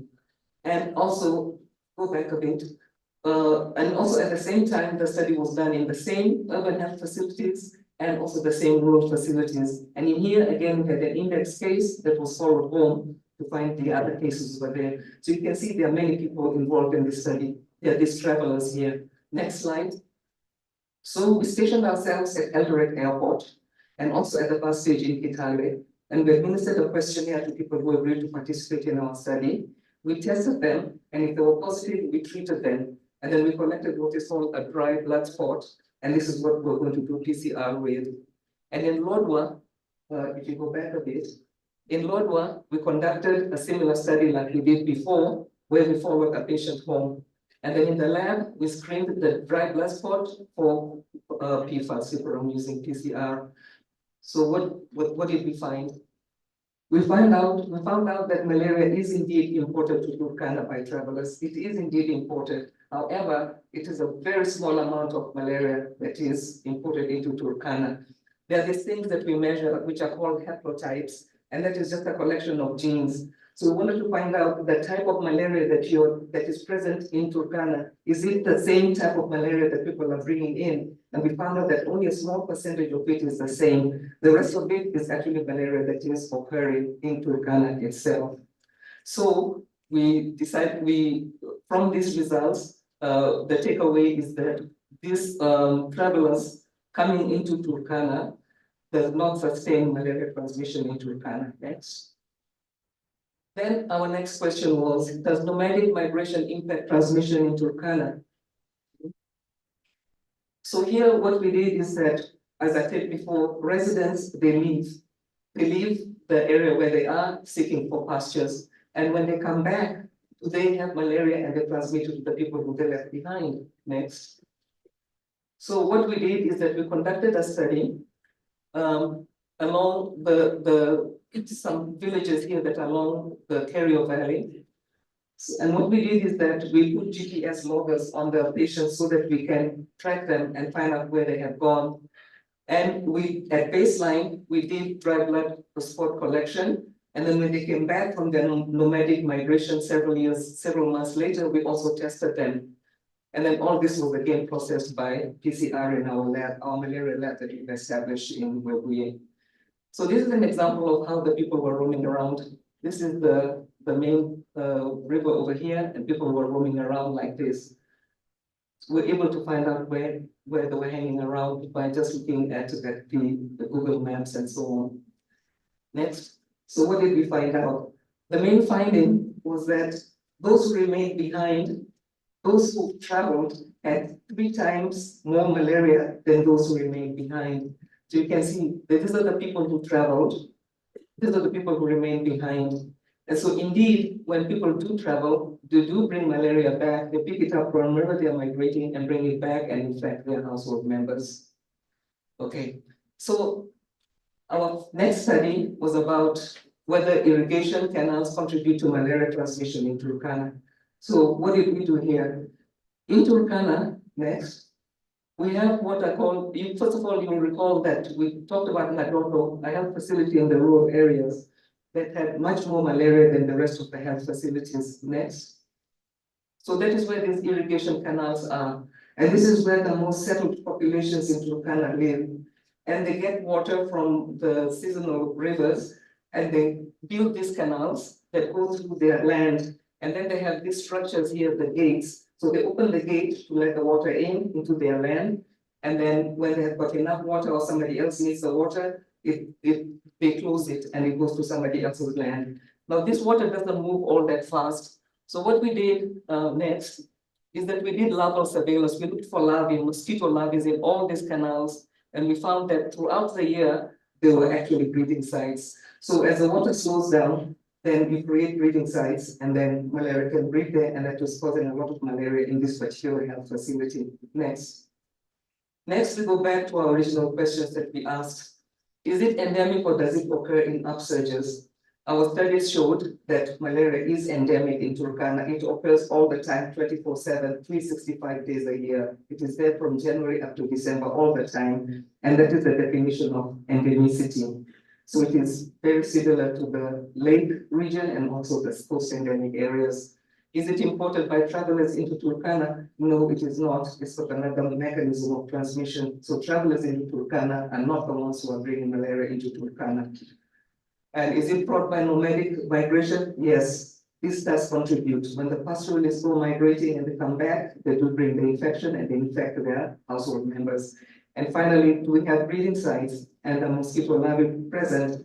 We say, yes, they are. So then we ask the question, what? As a result of our work, we presented all this to the Ministry of Health, and there was a policy shift in the Ministry of Health on how they handle malaria in Turkana. Turkana is now included in the provision of preventive commodities, whereas before it was always left out.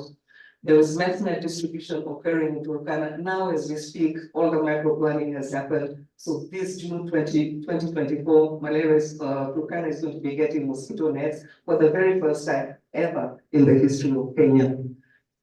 And so then the other thing that happened is that we have now what we call sub-national tailoring of interventions. meaning that you cannot have the same intervention in Eldoret or in Busia or wherever you want to have these interventions. You have to think at a local level and kind of what are the problems here, and then can we have interventions for these ways.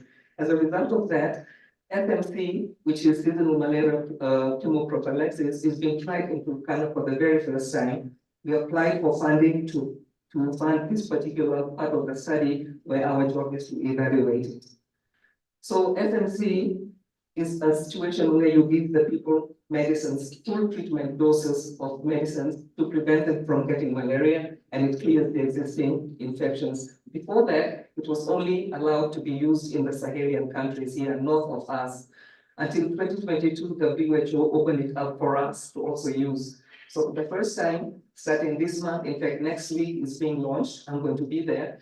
SMC is going to be given to the populations, and our job, and with our funding, is that we are going to, next slide, we're going to ask some questions, and these are going to help the government, Ministry of Health, and also Turkana County as to how to handle this particular issue.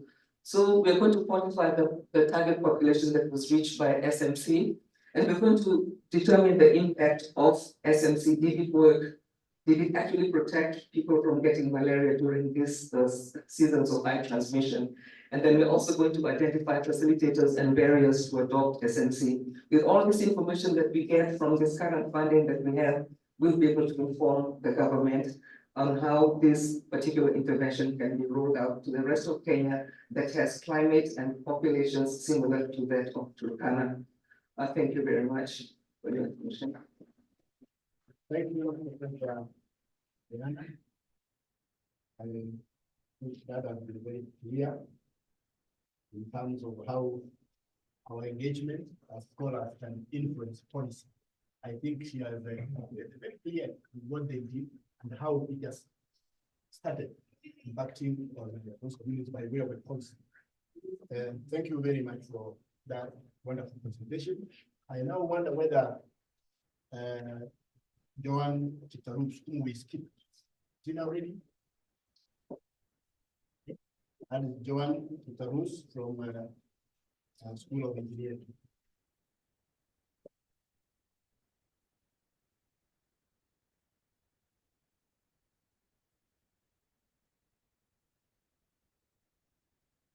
So as we wait for them to give us the slides, my name is John Chitarus, School of Engineering, Department of Mechanical and Production Engineering. So I specialize in material science and engineering. So my topic actually is a section of my experimental work. So I'll go deep a bit into science. So my topic is improvement of photocatalytic performance of a system, material system that can be able to produce hydrogen. Next slide. So my outline is as shown. I'll do a bit of introduction, methodology, results, and I'll conclude. So as we know that global warming and energy crises are two of the most crucial issues that needs to be solved in today's world. Yeah. So in my work, I'm trying to come up with a system, a material system that utilizes that has a potential to utilize most, if not all of them, the requirements that is able to produce that hydrogen. So we know that solar, wind, hydro, geothermal, and nuclear energy, these are renewable energy resources. So hydrogen also is most abundant because of solar, wind, hydro, and we want to make use of this hydrogen so that we get rid of the fuel, the fossil fuels. So in my project, in my work, I'm trying to do something called water splitting. That's dissociation of water into hydrogen and oxygen. And I'm going to use a material system that is able to catalyze or produce that hydrogen and oxygen.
stages, 4 stages. One is to expand the knowledge of sport tourism. Next, assess the community capacity. Where is the capacity as at now? Where is the community as of now? Second,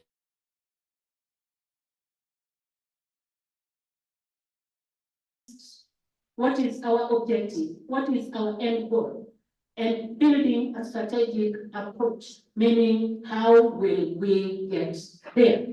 That is basically the stages. These are the details of each on each stage. When we are talking about expanding knowledge of sport tourism, then we must understand first what is sport tourism at a glance. It means traveling for sport purposes. The event marketplace. At the event marketplace, we have several sports. We have the competitive single, not the invitational, the ones where we are invited. We have the non-competitive, like the one that we did in Moi University recently. We have the professional sport teams and so forth. So this is stage 1. Stage 2 is assessing the community capacities. What is the input from all the stakeholders on what has been accomplished and what is the potential thereafter? What are the strengths of our community or the strengths of that community? What are their weaknesses? Do they have the facilities to host the sport event? Are the facilities adequate? Are the facilities going to be used even after the sport? Because we have seen that sometimes we host and the sports remain as unutilized. So those are the stages. Those are just the details. Go to the end of the stages. And this is what happens when we are developing the plan. Make sure the timing is right up to the time now when we have the recommendations.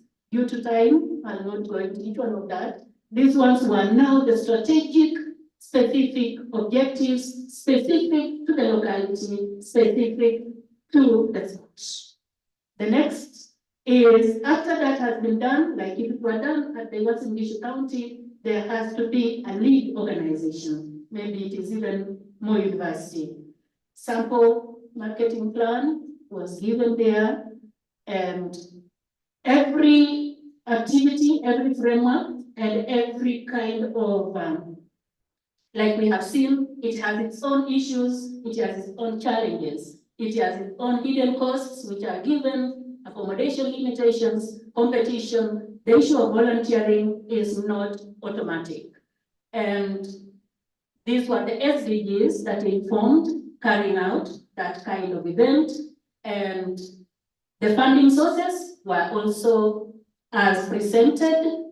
And finally, the recommendations, allow me 1 minute, is that there would be need after this, because this was a general framework. If we have to utilize it as a university, then maybe we need to build the foundation of sport tourism culture, focusing on training for professionals with sport tourism degrees for the job markets. But there would be need to conduct a baseline survey for needs assessment in sports tourism in Kenya, building between maybe Moi University and the county, transforming conventional sports into recreational sports, and developing the Endowment city tourism circuits to revamp tourism, providing complete adventure. Those were just some of the pictures that we took at this list. And with that, thank you very much.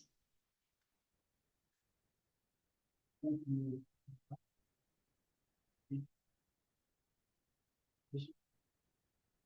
Members, we have come to the end of the presentation for our section. There were 6, and almost all of us have testified. I'm warned that we don't have much time left. Now I think it's for us to admit.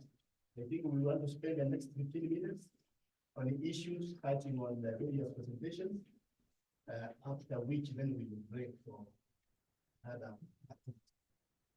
I don't know the order we are going to use, whether we'll ask anybody who had the a question or a comment to make in the first presentation, or we just ask you from whichever presentation?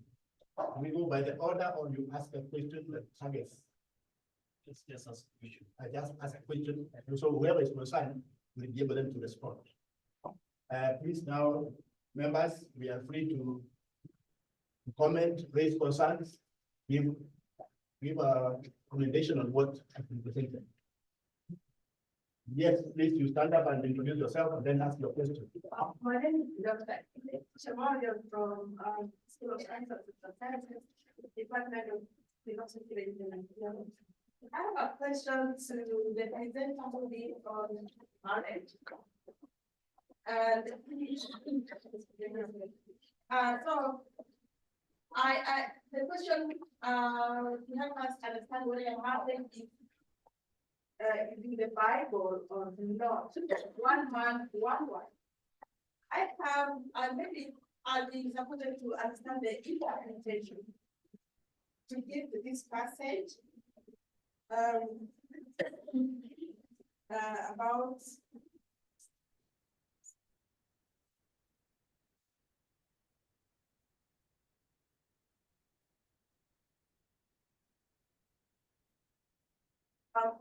I have several passages, but I have one. 1 Corinthians chapter 7 says, but since there is so much immorality, each man should have his own wife, and each woman her own husband. The husband should fulfill, it goes on with the details. So that's biblical basis, lack of biblical basis for one man, one wife. And the other understanding of the Western culture of one man, one wife. How should we understand that? Thank you. Okay, I think that was a presentation, that was our second presentation by one fellow who was used to do English names. And he's talking about traditional things. Dr. John Joseph Bonmara. Is Joseph Bonmara in the house? Please, how could you present and then go away? Where is it? Now you look for the question. Please come forward. There's a question. There's a question for you. I stand there. Yeah. Okay. Okay. Maybe all the questions. No, maybe all the questions, but maybe because it's fresh, maybe the fellow at the question. Maybe please ask the question and let the woman please get it. Okay. Please help me Summarize now. Help me understand the biblical proper biblical interpretation of texts like 1 Corinthians chapter 7. And there are other texts we can discuss after this. In the Bible, we don't have anyone that talks about one man over the one man. So 1 Corinthians chapter 7. It says, I don't talk about it. But since there is so much immorality, each man should have his own wife, and each woman her own husband. And then it goes on with other details. But I have other texts of one man, one wife. And in line with the Western culture of one man. Corinthians. Corinthians chapter 7. All right, Omar, you will take the question and you will respond later as I'm asking. And next person to ask a question. Yes, Professor. Yeah, good afternoon, everyone. Yeah, my name is Professor Michael Korir, professor in the School of Business and Economics in the area of business strategy and implementation. So I have a question for Lafton and Yonga. First of all, is to appreciate all the presentations, they are all excellent. This is a work, and all of them have from issues to do with the community, which are necessarily espoused. So Laban presented that interesting study.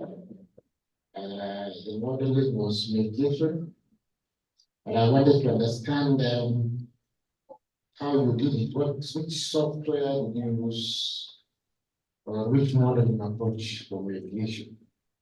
Because we have several modeling approaches for mediation effects.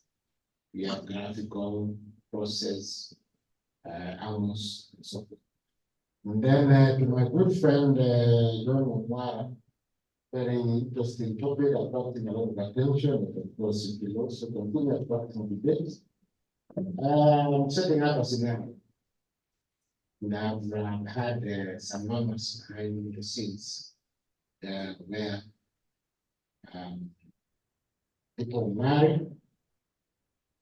Let me say 2 cases. Unfortunately, the wife dies. Along the way, the man is alive. Another scenario, the husband dies. The wife remains but not allowed to remarry. So what does, in your own view, really, what does the law tell us about this? What does the Bible tell us about this? And how can we resolve this kind of can I say what? Evidence. Evidence or acceleration. And then for very quickly, Professor Wahoma. Now, when we are discussing the issue of AI and saying that we need to decolonize, I was saying yesterday we had multiple topics of it seems some very good things are happening. We simply have to dismiss. The 2 things for us to dismiss AI. And then malaria, wonderful presentation by Professor. But I was wondering how they were able to convince participants to wear those gadgets and move around, because our communities tend to be become hostile to something that can easily go against the condition. For the lady who talked about this organization for energy production, do you think it's an innovation? It's an innovation. It's highly scientific shit. Is it innovation? I'm looking forward to something good that we can use for technology. Okay. Thank you. Thank you very much. I think each one of us presenters need to respond to your question that came to your presentation. Let's start. Okay, thank you so much. First of all, go straight. I'm Dr. Masese from Sociology. I will first go straight to Professor Diana. For service interest, because I'm interested on that study of malaria, especially on what Professor rated. How did you, because you're also trying to come with a tool where you're going to monitor mothers or issues of maternal health using the assets. How did you do it? What did you make them do it? That's what I really interested, because you also want to use that. The second thing is about marriage, which is very important. And I tend to think, all through I've listened to you, we are looking at marriage as a dominant morality, where you think that everything marriage has a definite meaning and response. But here you are removing the issue of urgency, where you are seeing people having choices. And by talking about massing between African Christians, in the first case, you should know that there is power dynamics. What's African and what's Christian? When we talk about, I can decide to get married. I've seen people getting married to the church. I've seen people married to men. How do you reconcile all these things where we are talking about hedges and structure is giving people freedom? The next thing is about, I think I can stop there. Please, now 2 more questions, then we shall respond to those ones first. Okay? Yes, I have questions. When I look at their evidence, which from the 5% of reality, we found plus 90%, which is the question. my question was that what is the role, what is the influence of the itself in terms of the why basis of course we find that some things of malaria that we will be outlined water. So I never happens something what's led to ban in terms of bringing out the malaria. The question was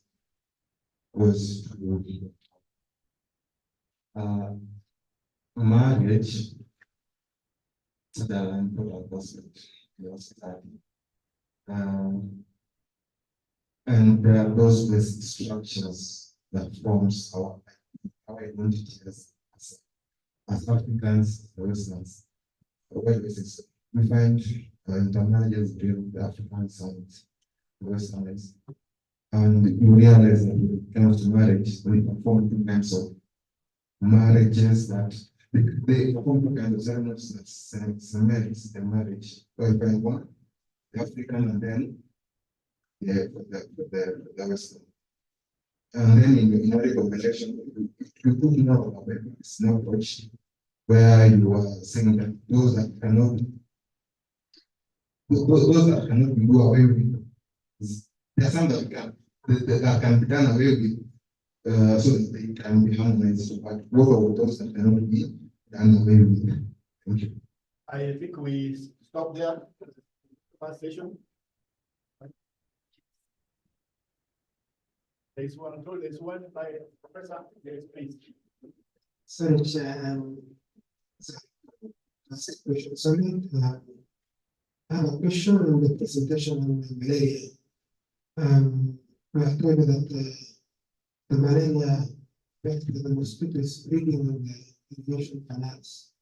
I was just wondering at what points of the canals the flow velocity, was it issues to do with the maintenance of the canal? It's something of interest because the canals have designed their structures, and that's why maybe there could be an engineering intervention. Thank you. Thank you. Our various colleagues who have asked various questions. I will propose that we start with Joseph John Kumara, because he has many questions. They will be followed by Diana. The second questions will, the second question will be responded by Diana. Then we'll come to Johan Arun. Those are the ones who have had their questions. And if there's any other, we'll still give time to ask questions, respond to questions. Kumara, please. I will start by. I'll start in the order that the questions were asked. And, I want to start by the first, the book of the Bible. And I'm an Adventist. And as an Adventist, and not just an Adventist, many Christians, we choose what is important to us, we run with it. A lot of times, what makes sense to us. For example, and I'll give you this. For example, this is the book of 1 Corinthians 7. 7 verse 1 all the way to verse 8, 9, 10. And this guy says, I am saying all these things. But verse 1, I say, now concerning the things which I wrote you not to me, it is good for a man not to touch a woman. That's Paul saying. That's Paul. Paul, when I say, it's good for a man not to touch a woman. So it's good for all of us not to lie on marriage. It is laying out a command. In the text it says, verse 6 it says, all the things I'm telling you, I see them as advice, and not as a command or as a rule. So it's personal choice. It's not about choices, and it's personal choice. Another thing also you realize in a lot of these things, there's that which made monogamy Christian was doctrine rather than the Bible. There are three things that run Christianity or the churches. One, the Bible. 2, doctrine. 3, traditions. Those 3 things are the most important that help give every organized religion an outlook. Now, getting to, and by the way, I did my paper. There was a book done at Western States for monogamy of the polygons, and they were they agreed that we are considering this fact. There is no part in the Bible. You know how Bible is particular, including what colors you should wear on which part of the body. It's so particular. So that if it was God's intention, and of course, this I will say that me, as a Christian also, I'll also another thing that I want to say is the ideal is monogamy. But sometimes it's wait. Okay. So then, to your questions, a lot of what Paul says is advising, but not setting up marriage. Okay. And number 2, I know this is something. So let me go to the where I wrote. And the other question that was given to me was this. If you will go straight to cross, give your position, then the other thing can follow you, can look for you. Okay. Remarrying. Take a very good example. In the Bible, there is something called leverage marriages. Leverage marriages is where there is an arrangement for a woman who has whose husband died to be remarried. Okay. It is almost comparable to what the Jews had in what we call black inheritance. And you can see that also with Ruth. Ruth of Boaz. Ruth is first married to either Killian or Adam. The 2 died. Orpah remains in Moab. What happens? We come back to Bethlehem. And there's an arrangement, and Boaz becomes his wife because Boaz is the nearest male relative. They marry, and it's part of she's part of that family. And from that, the becomes and gets Jesus. Now, Dr. Masete, you spoke very clearly English. I didn't understand, but this is what I mean. Yes, personal choices are.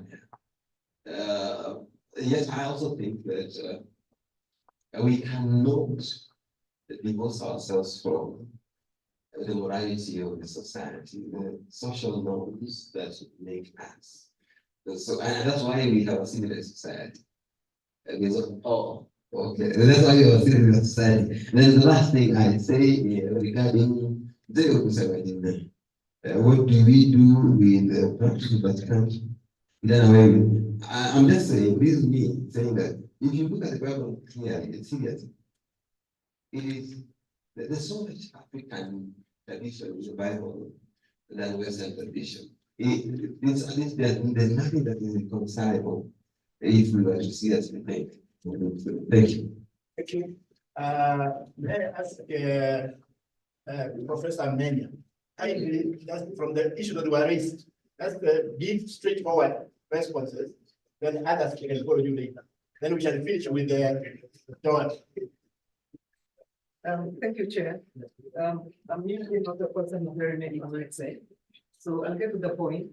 And there are 2 related questions over here about how you get people to wear gadgets. It's a process. We've been looking into Ghana since 2018, and it's all about building relationships. And it's all about the community entry protocol that you're going to use. And so if we use the correct community entry protocol, and us normally go through help, but then also remember that they're administrative ones. And there are so many people you have to take into considerations. We have to take into consideration people, the tree of men, for example, who make all decisions in the village. You take into consideration the people who lead the migration or decide when migrations are going to take place. As long as you've gone through all those people, and then you explain what it is you want to do, if people didn't have any difficulty wearing the gadget that you put on, it's something they have to wear along with their other necklaces. They always walk with their weapons and all their chairs, they can sit on So it was not at all difficult to convince them. The other thing also working in Turkana is actually very interesting. It's very, very challenging, very harsh place to work in. When you go out into the villages, the health systems, the health care does not actually reach them in the village. So here we come and we bring healthcare to the village. We're actually doing something for them. We're testing them, we're diagnosing malaria, we are treating them, we're offering something for them. So then that helps them with the relationship. That we're not just people who come to just collect data from them, we're also people who can in partnership help them also to improve their situation as far as malaria is concerned. So it's all about relationships. It was not difficult. So I don't know with your mothers about convincing them to wear the bracelet. Discuss. We will discuss. Okay. Yeah, and also you have to go through certain other people in order to get to the mother, the permissions. Yeah? Community entry protocol is very important when it comes to that. Yes.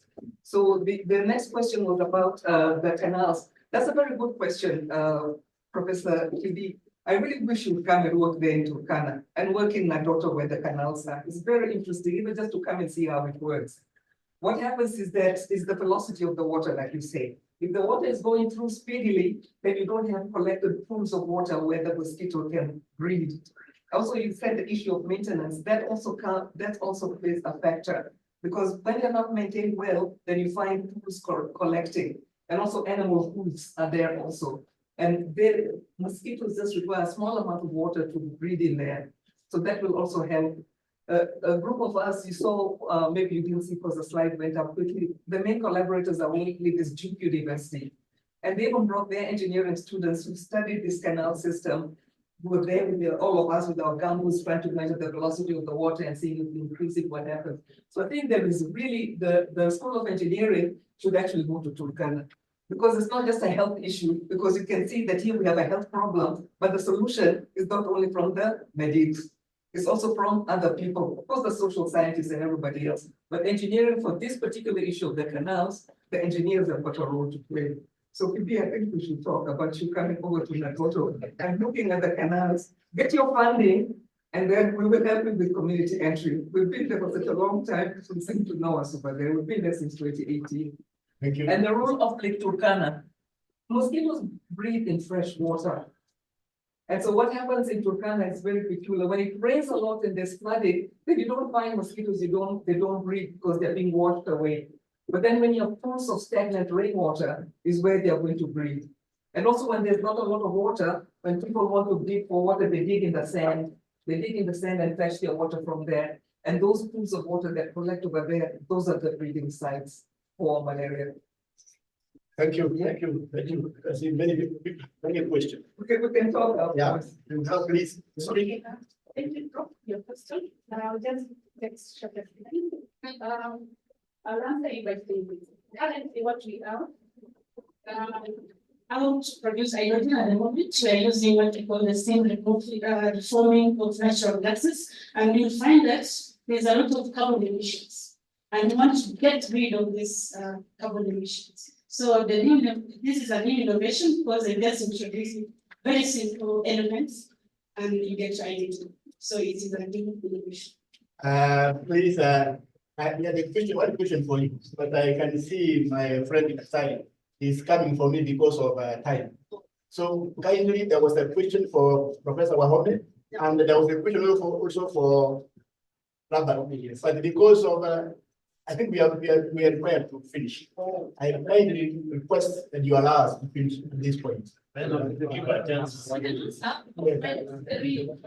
Yeah, mine was a question that was asked by Professor Corey. He asked whether it is too early. This AI. What I can say is that we cannot say it is too early to dismiss. Actually, we are not recommending for the dismissal of AI, but to use AI in a responsible or ethical way. Thank you very much. Thank you. Bob, something to say?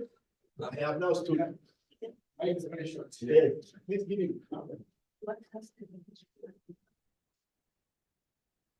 Thanks very much, Bob, for the nice question. You asked about the software that I use for mediation and the model that I adopted.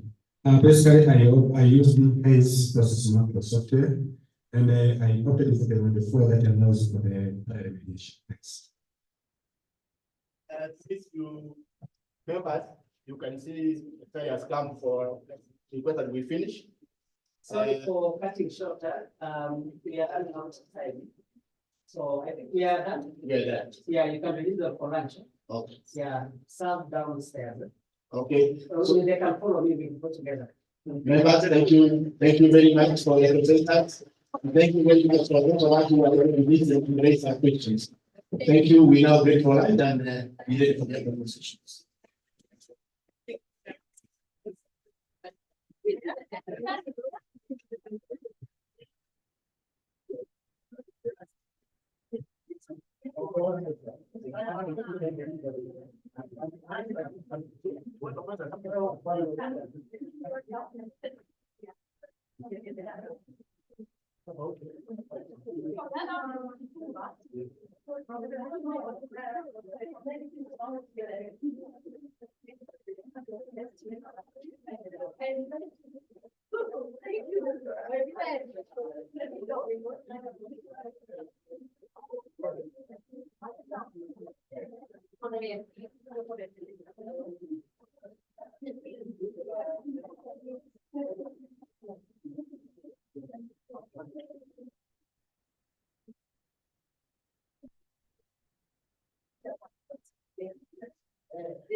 Watu wanakuwa huku au wanaondoka?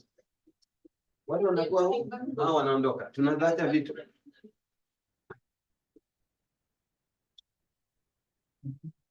But something wrong steals this.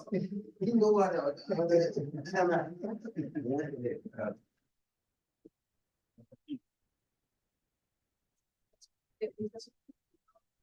Oh. Otherwise, please be really nice. It's been nice to yeah. Please.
Napiga simu manake mtu amekaa nje, leo amekaa kwa kompyuta huku na chai ya sana.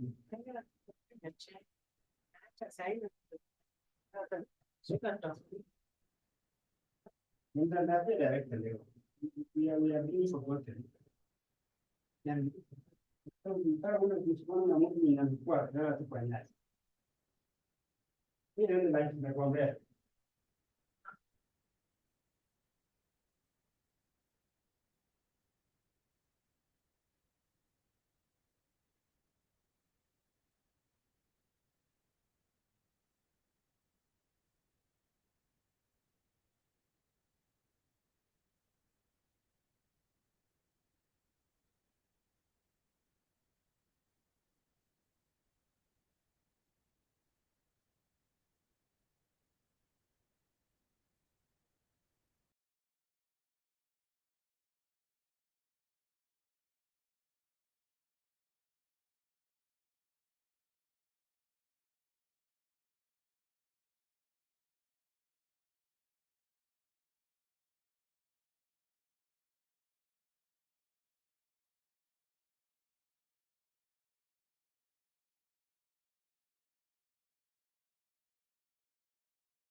Yeah.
katika nyanja zote za utu wote. Chamori ni msingi wa elimu. Chamori ni msingi wa elimu. Chamori ni msingi wa elimu. Chamori ni msingi wa elimu.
whereby our first session will have our guest speaker, who is going to be sharing with us.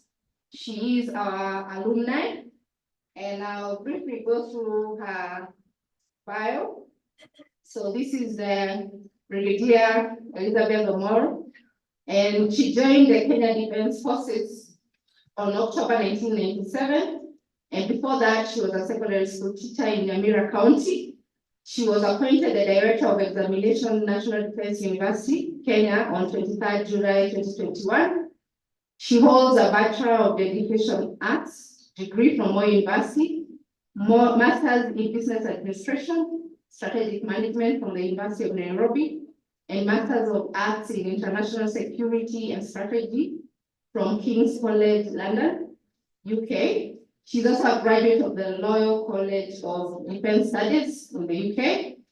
She holds several appointments since joining the military service, including Unit Education Officer in the Women's Service Corps and Moi Air Base. She's also an aide-de-camp to Assistant Chief of the General Staff Personnel and Logistics. She's also been an Admin Officer VIP. She's also been a staff officer, 2 in charge of education and staff officer, 1 in charge of the personnel in Kenya Air Force Headquarters. She has also held various instructional and educational positions at the International Peace Support Training Center, including directing staff, head of curriculum and head of training and education. And her last position before assuming the current role was Colonel Plans and Programs.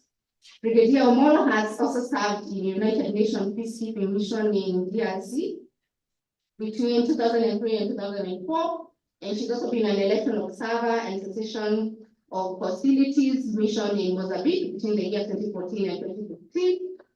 Her decorations include United Nations Medal and other constitutional medals given in the Kenya Defense Force. So kindly join me in applauding her as she comes to give her keynote speech. Karibu sana Brigadier. Makofi tena mazuri. Asante sana.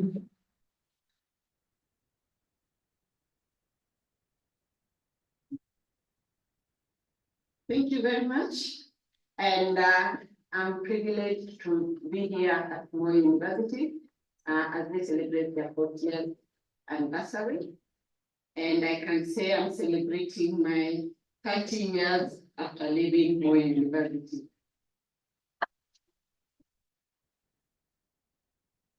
Chairman of the Council, Dr. H.K. Njuguna, the Council members present, the Vice Chancellor, members of management, academia, proud alumni present, students, distinguished guests, ladies and gentlemen. Before I read my speech, I'd like to tell you something brief about the National Defense University, Kenya, where I am the director of examination. This university was chartered on the 27th May 2021. I heard stories from 2 speakers, that is the chair of the council and Professor Olekiapi, also a keynote speaker, saying about the mother, Moi University, having children. For NDUK, the mother was born after the children. So we have the colleges, colleges. Our system is a collegiate system. So the colleges were there before the National Defense University came into being. So that is something different from what Moi University has done. But we told them now, because we are the mother, even if you're born before us, you must embrace us and respect us as now you are mother. We are chartered under Section 24, unlike the other universities that are chartered under Section 19. And that is because we are established as an institution of national strategic importance to train, educate, and do research on matters, defense, and security for our country, that is preservation of our national interests and security, and also to look further beyond, that is the regional and international space, because we cannot work just in silo. We have to make sure everybody is on board when we talk matter security. And as you know, security embraces so many things, not just the traditional security. So when we look at security, there are other aspects of security. And I think the academia in the whole understand that aspect very, very well. So that is the space we are in, and that is the space we operate in. Our students, apart from one of our colleges, are nominated students. One college is where it is open mostly to non-military. So for those who are interested, in that one college, we offer Masters of Arts in Crisis Response and Disaster Management. And in as much as other universities have been there, we pride ourselves because of what we have. We can use our other resources as military when we're training these students. I'll go back to my speech, but for more information about National Defense University Kenya, kindly log into our website and see more about us. Ladies and gentlemen, it's an immense honor and privilege to address you on this auspicious occasion, celebrating 40 years of excellence, intellectual growth, and milestones in equality, exemplified by our esteemed university. That is Moi University. It gives me great pride to be associated with this university as an alumna, not because of its accolade, but also because of the role the university played to model me to who I am today. This is something I'll be forever indebted to this university. Ladies and gentlemen, a snapshot of my career spanning 30 years is a story of several milestones attained in the continuing journey of advancing gender equality. The leaps and bounds of this ongoing journey demand support and courage of transformational leaders who embrace the unique attributes women bring to leadership. And when we talk about these transformational leaders, in our society as Kenya, we know that it's really patriarchal. So the male allies are our main champions. So if they are not behind us, even this leadership position we are looking for, we might not get it. So I'm very, very grateful for these transformational leaders and the male allies who champions this advancement of women in leadership positions. As a young graduate of this university, I had the opportunity, after I graduated, that is, I had the opportunity to serve as a teacher in Malaria County from 1994 to 1995. I was comfortable as a teacher, and that career should have been enough for me. However, deep down inside me, I had an insatiable craving to challenge myself more, and this drove me to join the military as an education officer, which put my skills as a teacher through a very demanding test. But I was inspired to succeed by the opportunities I was accorded to roll with the future. At the time I joined the Kenya Armed Forces, now Kenya Defense Forces, women had their own special unit. And that was in 1997. It was known as the Women's Service Corps. And the main aim of this unit was to provide support duties to services. And in the Kenya Defense Forces, we have three services. We have the Kenya Army, we have the Kenya Air Force, and we have the Kenya Navy. This unit, the Women's Service Corps, was purposed to train nurses, secretaries, clerks, teachers, professions traditionally perceived as best suited for women.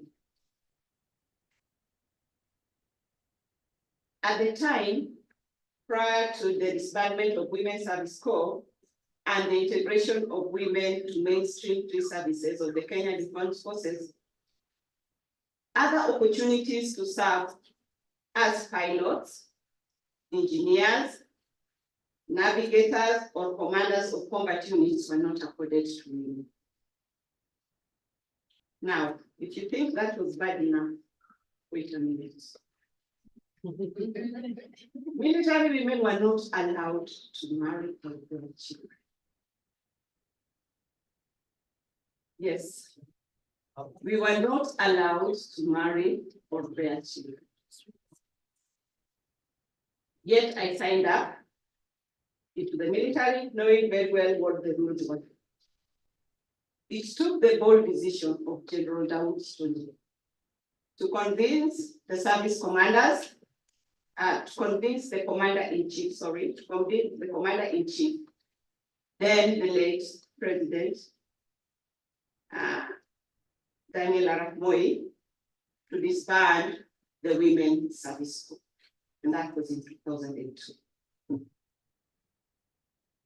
Following the disbandment, Kenya Defense Forces has achieved tremendous milestones in providing equal opportunity to women and also the integration of women to the three services, that is the Kenya Army, the Kenya Air Force, and the Kenya Navy. The integration of women to the services opened up numerous opportunities in both career advancement and family life, to include equal opportunities to train and acquire requisite experiential exposure while balancing the fulfillment of marriage and bearing children. I can say that General Twanje's successors have carried out this legacy, and I can profoundly acclaim that these are enabled women to have fulfilling careers leading to growth of women numbers in various professions in the military. And when I say various professions, we have engineers, we have pilots, we have almost women in all the spaces you'd think that men were and women were. So we are there. And we stand proud shoulder to shoulder with our male counterparts.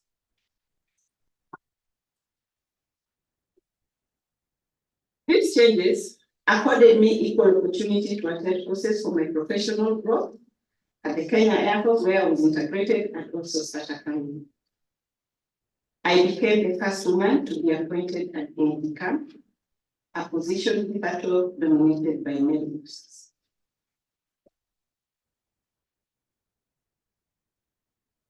I also served in the Democratic Republic of Congo as a military observer, and I've held many other key positions that have led me to my current position as the Pioneer Director of Examination at National Defense University, Kenya. The integration of women to the services also opened up opportunities for promotion. The highest rank in the Women's Service Corps then was a Lieutenant Colonel. When I say Lieutenant Colonel, in comparison, a Lieutenant Colonel, if you have to be the Chief of Defense Forces, that is 6 ranks up. But when you compare a Lieutenant Colonel and me, that is 2 ranks. So you can imagine then and now where we are.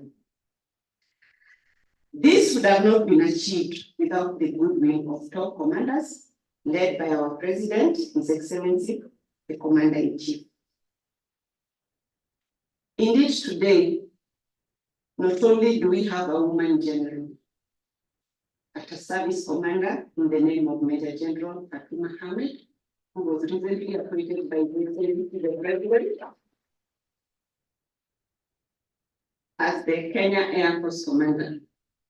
When you say Kenya Air Force Commander, he's in charge of Kenya Air Force, women, men, and all the equipments there. So you can imagine. So we are proud of that, and many women will continue to draw inspiration from this historical appointment of a woman commanding the Air Force.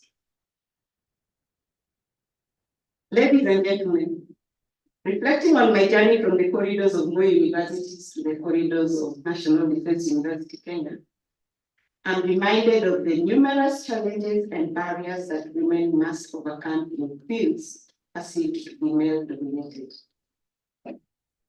Throughout my career, I've had to navigate a landscape where women were often underrepresented. Not because they lacked education, but sometimes the chances were not there and people felt like this is not for a woman. However, my story and the stories of many other pioneering women serve as a testament to the progress we've made and the barriers we overcome. My belief is that institutions of higher learning like my alma mater, Moi University, have a role to play in laying the foundation of determination, resilience, and empowerment to equip women to rise above these challenges. This university taught me that my potential was not limited by my gender, but only by my breadth of aspirations. The legacy of daring leadership and challenging ourselves to be better versions of ourselves must remain alive in each and every one of us. And I will quote what Professor Olekiapi said, we must keep hope alive. We must keep hope alive. Ladies and gentlemen, policy reforms coupled with world of possibilities that technology offers humanity make today a bright day. But tomorrow is even brighter as advancement in technology continue to provide sustainable opportunities. Advancement in information and communication technology have opened up spaces where women can share ideas, learn, and air their voices. This has increased awareness on available opportunities and measures that can be taken to overcome the barriers. In addition, ICT has made education flexible and more accessible through open distance and e-learning platforms. In the job setting, e-working or teleworking has become a reality, courtesy of developments in digital communication tools and collaborative platforms. These advancements have enabled a flexible and a friendly learning and working environment, which has enabled women to thrive in both leadership and the critical family front too. Today, as we speak, women can continue with their education and work remotely, even as they carry out their chores at home, as well as during pregnancy and early childcare period. In this case, even when you're pregnant, even when you're far away, you can still put your feet and work and do something that can improve on what you're doing without being feeling left out. In the military, the development of robotics and autonomous vehicles such as drones and unmanned aerial and maritime vehicles has made it possible for women to participate in combat and have significant input in the outcomes of combat without necessarily being in the battlefield physically. Remember, a long time battles were, you had to go there physically, but nowadays battles can be fought even remotely due to the technology, advancement in technology. Further, virtual reality and simulation technologies provide realistic training environments that prepare soldiers for combat scenarios without physical strain and risk. These technologies allow women to train alongside men, honing their skills and proving their capabilities in controlled, equitable setting. In the realm of cybersecurity and cyber warfare, technology has created opportunity for women to contribute their expertise.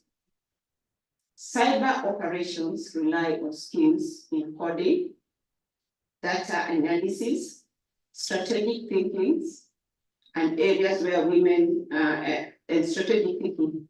In these areas, women have increasingly excelled. These fields offers a level playing ground where physical strength is less relevant, but intellectual capacity is what counts, and this allows women to play key roles in protecting the national security. Ladies and gentlemen, while workplace reforms and advances in technology have opened up spaces for women, women still face barriers such as gender bias, lack of access to education, and limited representation in leadership roles. Therefore, we should not sit on our laurels, but seize the available opportunity to address these issues. We should be the drivers and the creators of policies and technology which advocate a better future for all of us. It is also clear that the present and the future is technologically driven.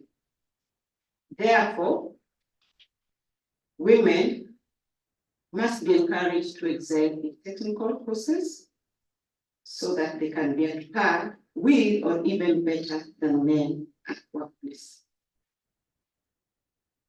Education is crucial in encouraging young women to pursue careers in technology. Programs that introduce women to coding, robotics, and other STEM fields can spark their interest from an early age. Additionally, policies that promote gender equality, such as scholarship for women in technology and corporate diversity initiatives, are essential. These measures will help create a pipeline of talented women ready to lead in technology and innovation, thereby narrowing the gender gap.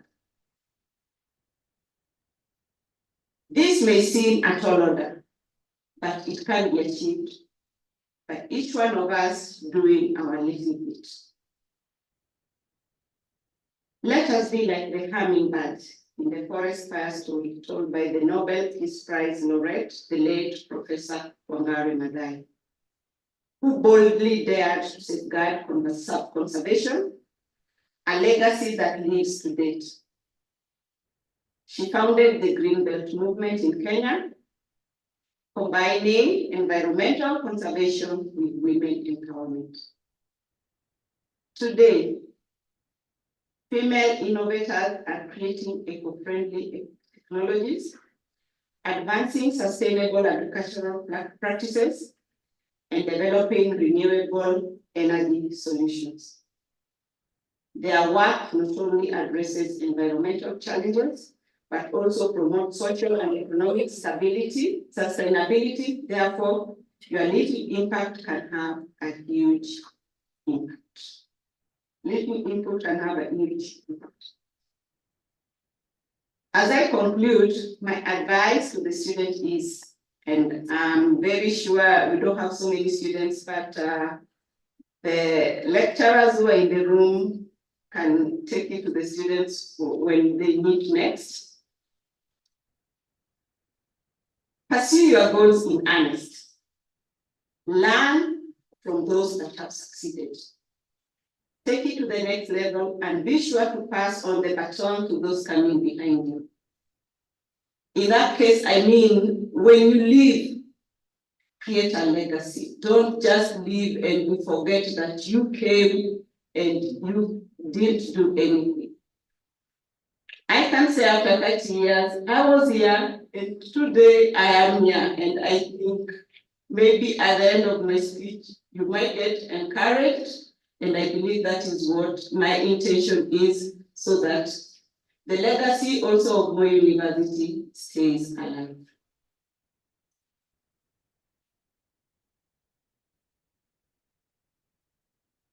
Life is not easy.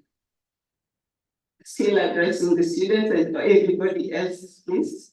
Life is not easy, and what I have, I've not got it on the silver platter. Experiences, furthering my education, coupled with mentorship, has led me to where I am today. You need to be disciplined, resilient, and uphold integrity. I would also like to encourage you to harness technology and be prudent in how you exploit the possibility it offers. For instance, artificial intelligence is not so bad, especially in assisting with your assignment, unless you plagiarize it. And that is what makes it bad. But if you take that thought and critically analyze it to enhance your idea, you'll come out victorious. Strive for a just culture, where errors are reported and learned from. If a mistake happens, take personal responsibility. This is key, as it compels one to have responsibility to prevent it from happening. That way, there is continuous improvement. Finally, ladies and gentlemen, as we celebrate 40 years of excellence in this our esteemed university, let us reaffirm our commitment to breaking barriers, promoting equal opportunities, innovating, and leaving great legacies. Let us continue to build a community where everyone, regardless of gender, can pursue their dreams and achieve their highest aspirations. In hindsight, this institution encouraged fostering of inclusive environment that ensure that everyone, irrespective of gender, has a chance to achieve their full potential. Thank you, Moi University, for the profound impact you had on my life and the life of countless others. And in this instant, I'll not forget to mention my current Cabinet Secretary, Ministry of Defense, Honorable Eden Barrett Dwala, a distinguished alumnus of Moi University, who honed his political acumen as a student leader and went on to build an illustrious career in both legislature and now in executive.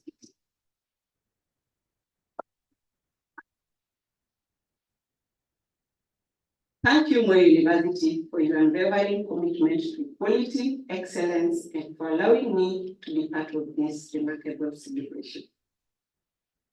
Now, as a teacher, teachers never fail to ask questions. With a show of hands, I want to ask, who wants change?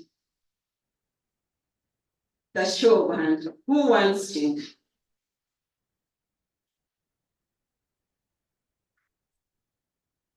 Now, I want to ask another question also. With a show of hands, who wants to change?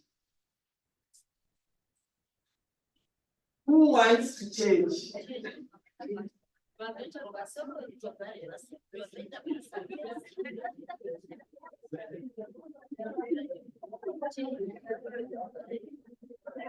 So, when you ask people who wants change, everybody wants change.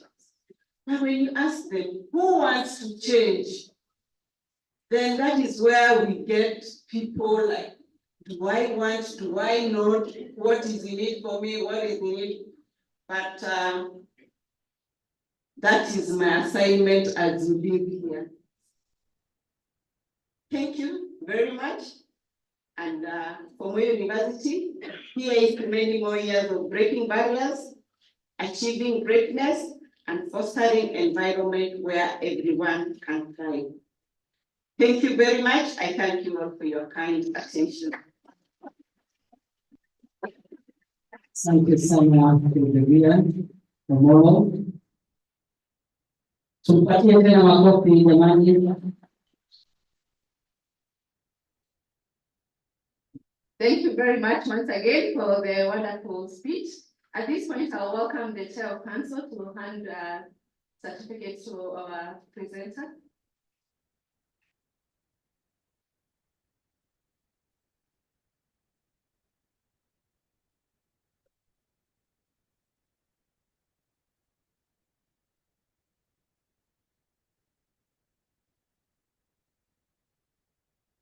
Your heart. You're broken barriers.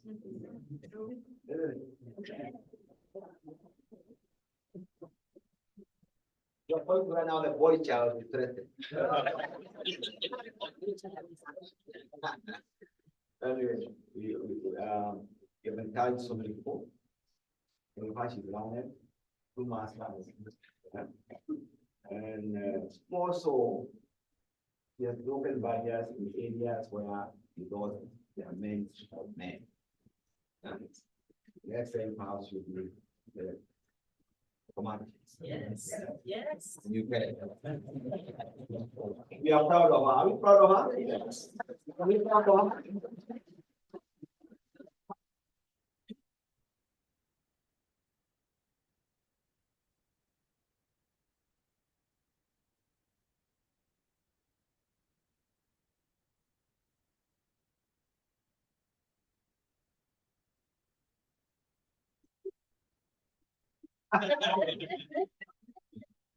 Okay.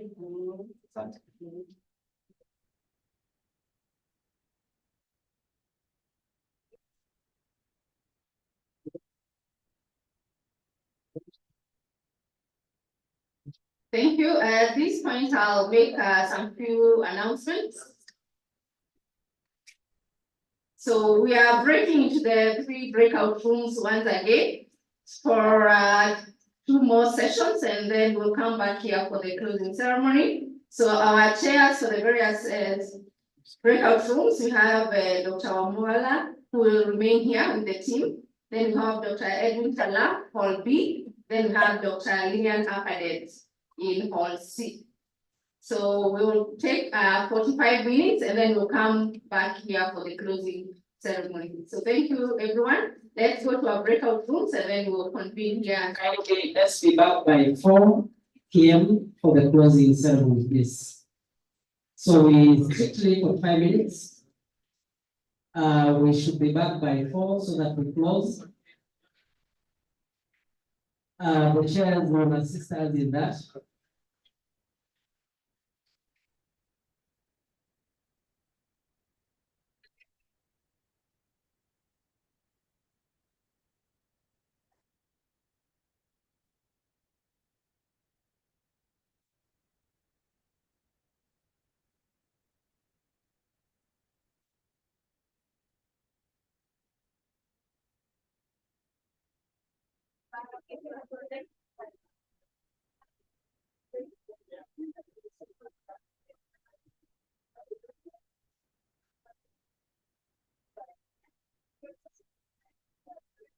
Kindly let's go to our session split on A.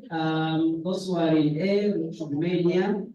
B, we go to information science together with C.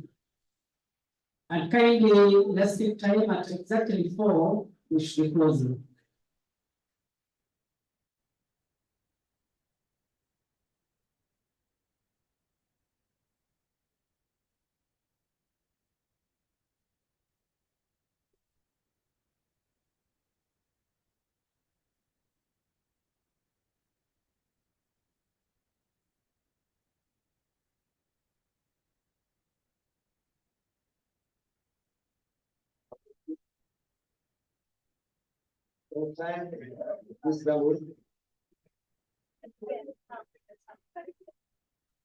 And then Joy. Joy, are you here? Joy, you're here. Can I ask you start?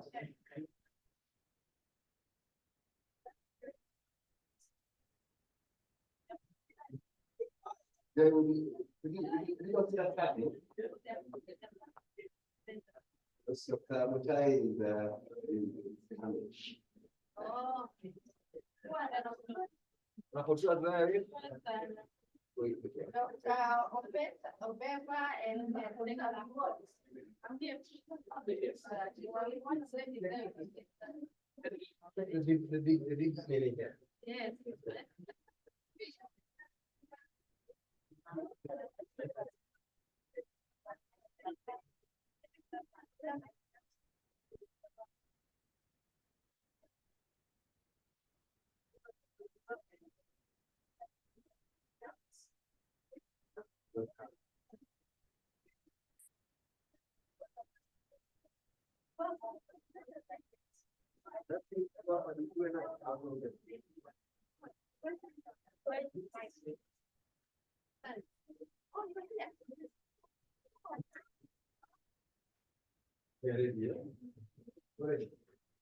Good afternoon, ladies and gentlemen. Welcome to this session this afternoon. If you don't start early, we are the ones that I want to be interrupted because they must come back. Okay. Thank you for Joy. Welcome, and we are privileged to hear from you. Joy is from the School of Joy's School of Nursing and Midwifery. Joy is from the School of Nursing and Midwifery, and today she wants to speak to us about the psychosocial burden, risk assessment, and associated factors in oncology ward in tertiary hospital in a tertiary hospital in Western Kingdom. Please welcome Joy, and we will have 15 minutes. Beginning now, as soon as I will give you this, and then we will also hope to have Dr. Mutai is coming in. He is the secretary to the council, so he has to be there, but he's coming. Thank you. Please, Joy. Good afternoon, everyone. I am Dr. Farid, a fourth-year nursing student. Together with my team, we conducted a study in NGRH concerning the psychosocial burden, the caregiver psychosocial burden, which we did the risk assessment and its associated factors. So, the last 2 decades, the incidence of pediatric cancer has been increasing by 1% annually, with more than 3/4 of these cases being in low and middle-income countries. In sub-Saharan Africa, has experienced as high as 308 cases, 308 cases per million, with our country having an incidence of 3,000 cases annually. The multifarious or multidimensional psychosocial burden of cancer has the psychological dimension, which involves the caregiver emotional state. We have the social dimension, which deals with the support the caregiver receives. We have the financial dimension, which deals with the medical cost and childcare cost. And finally, we have the spiritual dimension, which deals with caregivers' faith and hope. As literature has shown, there are factors that have been associated with the risk of psychosocial burden. The demographic factors, which involve the age of the child and the caregiver, the marital status, the level of education. We have also the health-related factors, such as the type and duration of diagnosis. There is an evident gap between the medical and psychosocial fields of oncology in underdeveloped countries. As you have seen, various advancements in treatment, while little of the psychosocial experiences of the caregivers is known. Caregivers in low and middle income countries experience a substantial psychosocial burden, as most of them focus on the ill child above their own needs. As literature has shown, the psychosocial burden of cancer impacts adherence to treatment and keeping doctors' appointments, as most of the caregivers opt for alternative forms of treatment, which are affordable to them. Therefore, it is paramount for us to understand the risk of psychosocial burden of the caregivers as it has the potential to improve the health outcomes of the ill child. We aimed to determine the risk of psychosocial burden among caregivers and its associated factors. On to the methods. We conducted a cross-sectional study at pediatric oncology ward in MTRH, recruiting 112 caregivers. We collected data using a psychosocial assessment tool. The psychosocial assessment tool starts.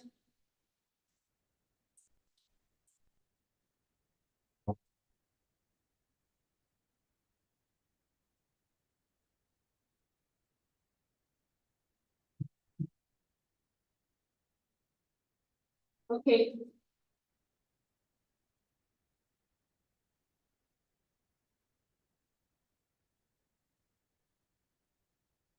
We conducted a cross-sectional study in pediatric oncology ward in NTRH, recruiting 112 caregivers. We used the psychosocial assessment tool to collect data. The psychosocial assessment tool, which was version 3.1, stratified the risk of burden into 3 categories. A total score of, please put up.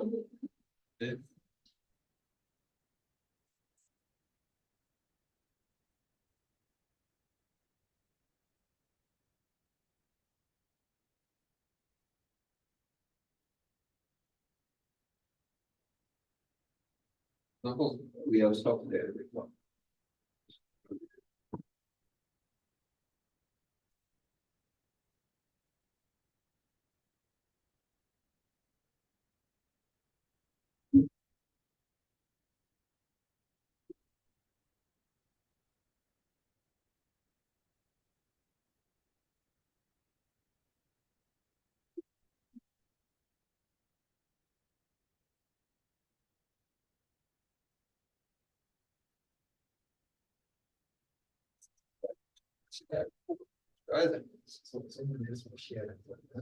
Someone else was sharing.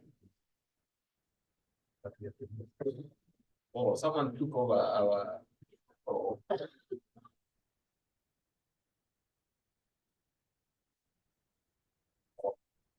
We are here now. Yes. Okay, sorry for that inconvenience. So, as I have said, we use the psychosocial assessment tool, version 3.1, to collect our data, which is a validated tool for psychosocial assessment. So, the psychosocial assessment tool certifies the risk of burden into 3 categories. So, a total score of less than 1, indicating a low psychosocial risk, and a total score of 1.0 to 1.99, indicating a moderate psychosocial risk.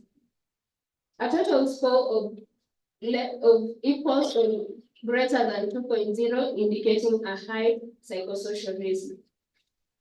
At bivariate level, we analyze data using chi-squares and Wilcoxon test, and at multivariate level, we analyze data using the logistic regression to determine the strength of associations.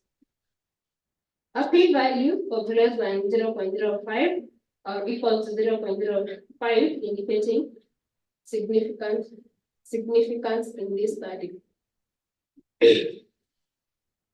On to our results. The mean age of the caregivers was 35 years, and most of them were married. 42% of the caregivers had secondary level of education, and mean age of the child was 7 years, and the most reported type of diagnosis was blood cancers, leukemia, and lymphoma, having 39.3 and 13.4% respectively. The mean duration of diagnosis was the median duration of diagnosis was 5 months. The average psychosocial assessment score was 1.81, with 6.3% of the caregivers having a mean of 0.77, 60.7% of the caregivers having a mean of 1.43, and 33% of the caregivers having a mean of 2.73. Onto the areas of psychosocial distress. More than 3/4 of the caregivers reported having a lot of worry, fear, or anxiety. Most of the caregivers reported being sad or depressed. 19.6% of the caregivers reported having relationship problems, fights, or divorce. And 11.6% of the caregivers had suicidal ideations.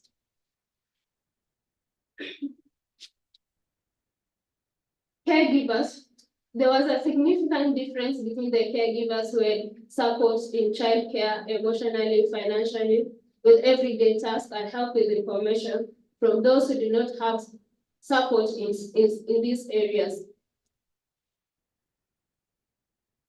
There's also a significant difference between the caregivers who reported difficulties in the financial difficulties category from those who did not report financial difficulties, with the category reporting having many money problems, contributing significantly to the difference.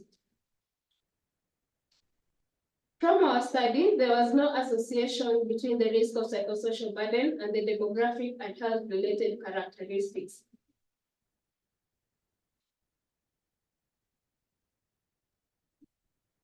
Onto the multinomial regression, the log district regression showed an overall significant model with an almost perfect goodness of fit, with support in everyday tasks and financial problems contributing significantly to this model. Caregivers reporting some financial difficulties were 5 times more likely to have a high risk of psychosocial burden. Caregivers who lacked support, financial support, were 5 times more likely to report difficulties in meeting basic needs. Onto a discussion, unlike in high-income countries, caregivers in this setting reported moderate to severe psychosocial burden risk.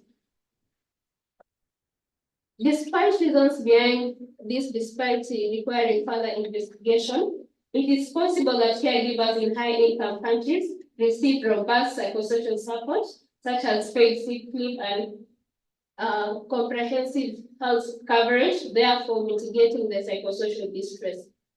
As expected, in this resource-limited setting, the financial element significantly contributed to the risk of psychosocial burden. The inability to meet basic needs and financial difficulties. As we have seen, the inability to meet basic needs and financial challenges increase the likelihood of having a high risk of psychosocial burden by 5 times.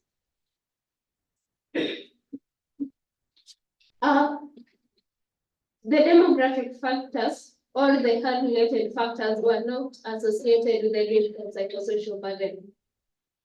Despite the risk of psychosocial burden being high, the complicated nature of this concept may not have allowed us to comprehensively document the burden quantitatively. In conclusion, there is a moderate to high risk of psychosocial burden among caregivers of children with cancer, owing to financial vulnerabilities in this setting. Therefore, there is need for multidimensional interventions to help the caregivers cope and promote emotional health of the caregivers. A qualitative study is warranted in this setting for a deeper understanding of all the dimensions of the risk of psychosocial burden. Thank you. Thank you very much. What we will do is, whatever questions you have, I really appreciate your I hope you wrote whatever observations or questions you have. I would ask that we have Dr. Mutai, my senior, to take the podium and talk to us about Dr. Mutai is is talking about enhancing access. Okay, I should know that. It's talking about enhancing access to medicine through primary protection and reforms of public procurement processes in developing and least developed countries. Doc, please take the point.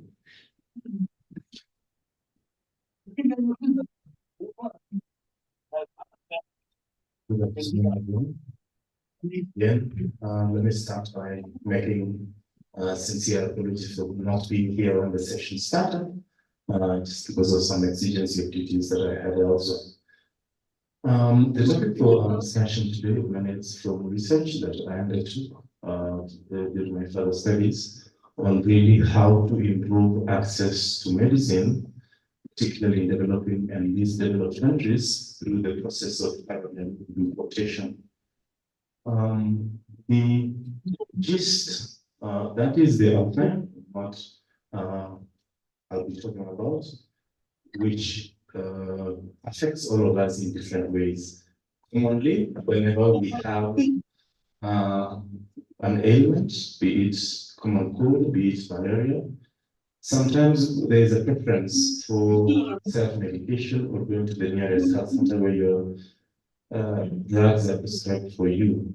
And in most cases, sometimes we do not put a thought to the process as to whether that medicine that you're receiving is actually the true medicine, let me call it the true medicine that was approved for the treatment of that ailment. And so the basis is that in developing and least developed countries, most of the healthcare systems rely on out-of-pocket expenses that we pay for it. So it is essentially transaction-based, That is, you have cash, you pay for it, you get the medicine, and that is it. That in itself, that structure in itself, presents tremendous opportunities for manufacturers in terms of price setting, because you really do not have an opportunity to even scope it out to find out whether there are cheaper drugs elsewhere. Often when you are ill and you get the medicine that you're told, you buy it at whatever price that it is stated. Now, just go back a little bit. Part of the price setting pushed by manufacturers, and oftentimes least developed countries and developing countries rely on drug imports. That is, they have very basic manufacturing capabilities within. So they rely on drug imports to meet their health needs. Now, the prices of drugs that is met either through the payment system, the cash-based system, or through the public healthcare systems are determined by the manufacturers of those pharmaceutical drugs, essentially because they have exclusive rights that are granted by the intellectual property rights system to manufacture, distribute, sell, export all those drugs. And so we cannot run away, we cannot wish away the intellectual property rights system on the effects on the price of medicine. And so the question that I was asking myself as I was working through this was, how can we work through the WTO TRIPS system to have a policy space that allows for parallel importation to enhance domestic access to medicine? How can we work around that? And it has, in itself, that problem takes you down a path where we will have to examine quite a number of things. Now, and the beginning point that I started with was that the TRIPS system in itself provides space. There's an inbuilt space, policy space within which you can work on access to medicine in the TRIPS system, and it is that space that we need to explore a little bit more. how can we work around that space? And there are quite a lot of features that the space provides, but I really wanted to concentrate on parallel importation. It's parallel importation occurs when you can have access to the product through both official channels, that is authorized channels, and also through unauthorized channels. And that authority, that authorization is given by the manufacturer. So you will find, for example, during this flu season, there's medicine like Flugon that is registered as a property or as an intellectual property of a particular manufacturer that perhaps has entered into an agreement for the Kenyan market. But there is also a different distributor for the same Flugon in Tanzania, in Uganda, in Rwanda, in Burundi, all the countries in the region. So when the product is distributed outside the network, then we call it parallel importation. Here, we are only concerned with genuine goods for purposes of our discussion, not the counterfeits, not the fake ones, just the genuine goods. Now, in order to be able to utilize parallel importation, we have to talk about the doctrine of exhaustion, which is applied in law to say that once a fast sale of a covered product has been made, then the rights of the intellectual property owner ends at that point. So subsequent further distribution of that same product is no longer protected by those intellectual property rights. So for example, if there is a distribution, Flugon that has been sold, that is sold by a distributor in Kenya, Flugon sold by a distributor in Uganda, once a sale has been effected in Uganda, for example, nothing stops it further sale by the unauthorized channels in Tanzania from selling the same product to Kenya.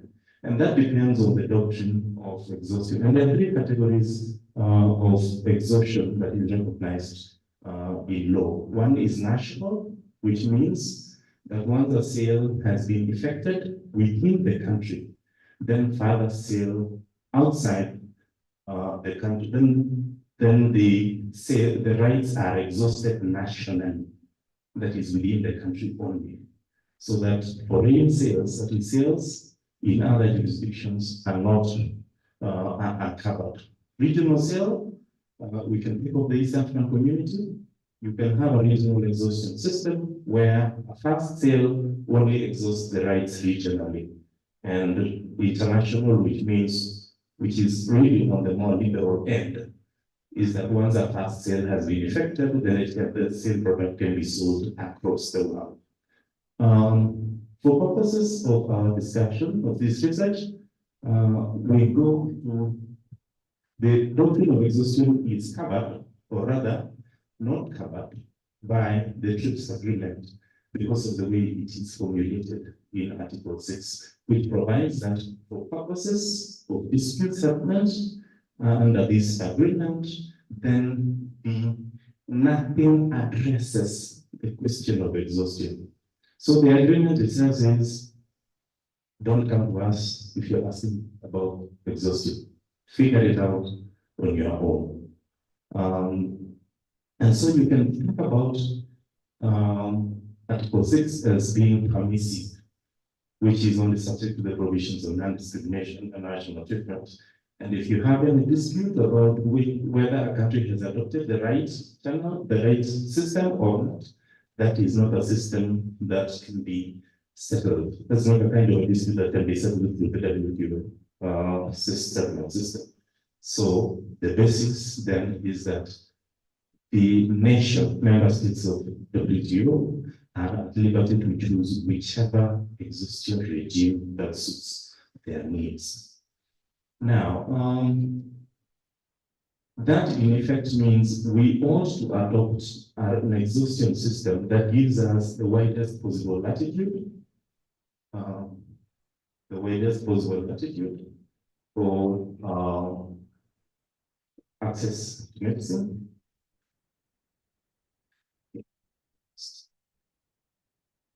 So that gives us, international exhaustion gives us the widest possible latitude on choosing an appropriate policy space for parallel importation, which is the doctrine of international exhaustion.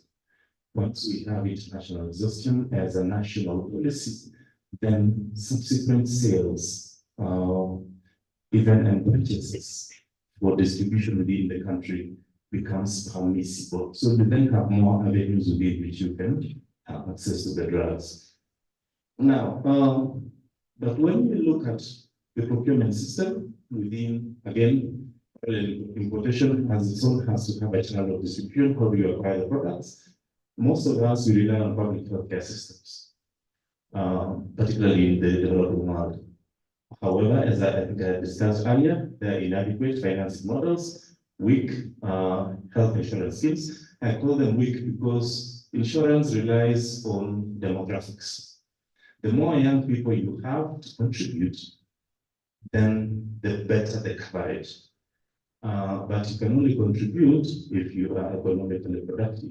And we know we have a problem with unemployment. So we then have a reverse sort of a problem where very many young people are not contributing to the scheme or are not able to contribute to the scheme. And then yet we have to cover for the elder generation. Universal coverage, we all know, we know sometimes that universal coverage is a problem. And in terms of, for example, access to healthcare facilities, access to medicine, and also availability of medicine. In international trade, there's a regulation on public procurement, and in this view, in my view, I think we can enhance access to medicine once we utilize parallel importation through also a reform of the procurement systems. Now, and I think I want to skip that simply because of you have about 2 minutes. That's fine. I think I'm almost out of time. So again, you will see the last one on external funding for these specific programs means that there are available funds for specific diseases only, and therefore, in such a system, those grants or aids can define the procurement system. So we need to relook at, just move further. Yes, we need to look at, there's an WTO agreement on public procurement, which provides quite a number of procurement methods, opportunity to challenge procedures for public procurement, and also an obligation for transparency. Let's move forward. Next slide.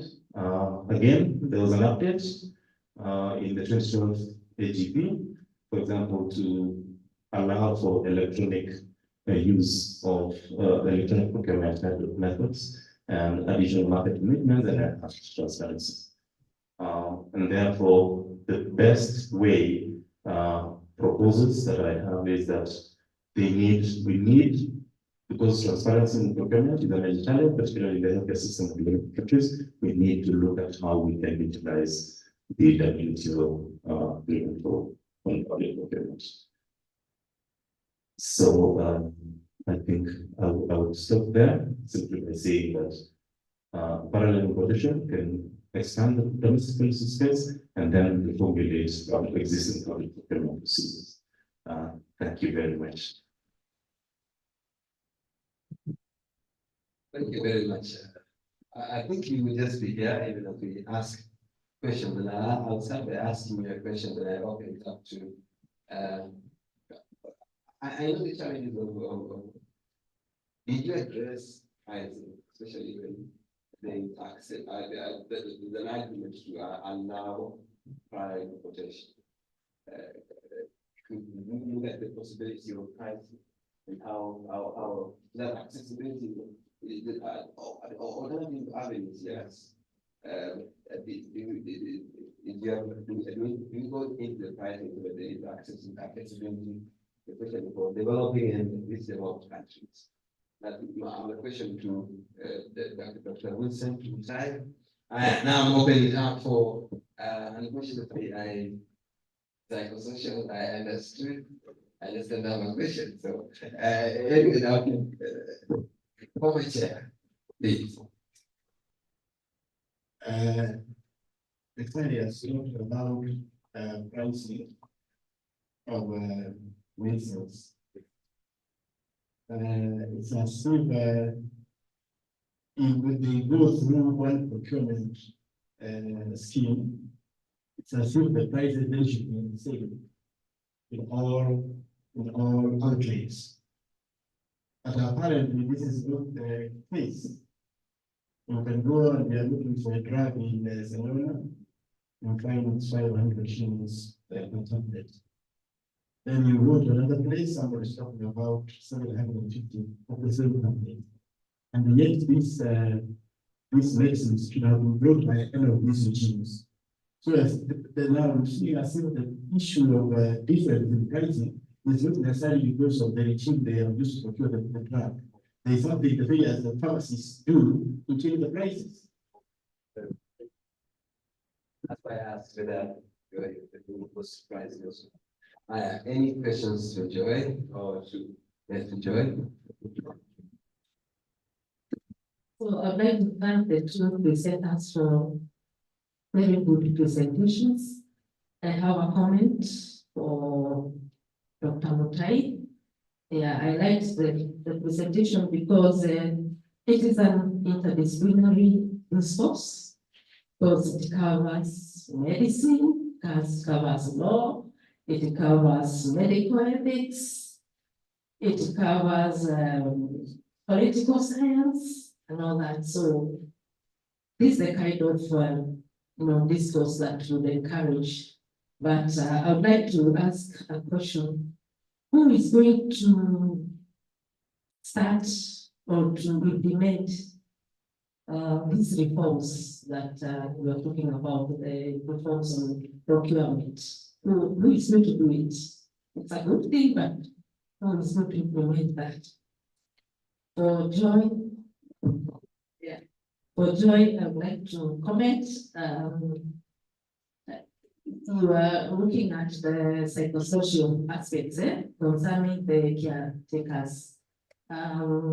Did you do any research on the children themselves, or you just concentrated on the caregivers? Why did you concentrate on the ones who are suffering more? That is the children who have cancer. Thank you.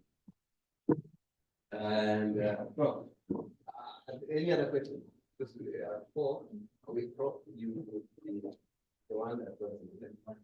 Okay, thank you, Dr. Wilson, for an interesting discussion. I got lost a little bit because I come from a business background. When I saw the procurement, then it's jumped to something else. And I got interested in public procurement.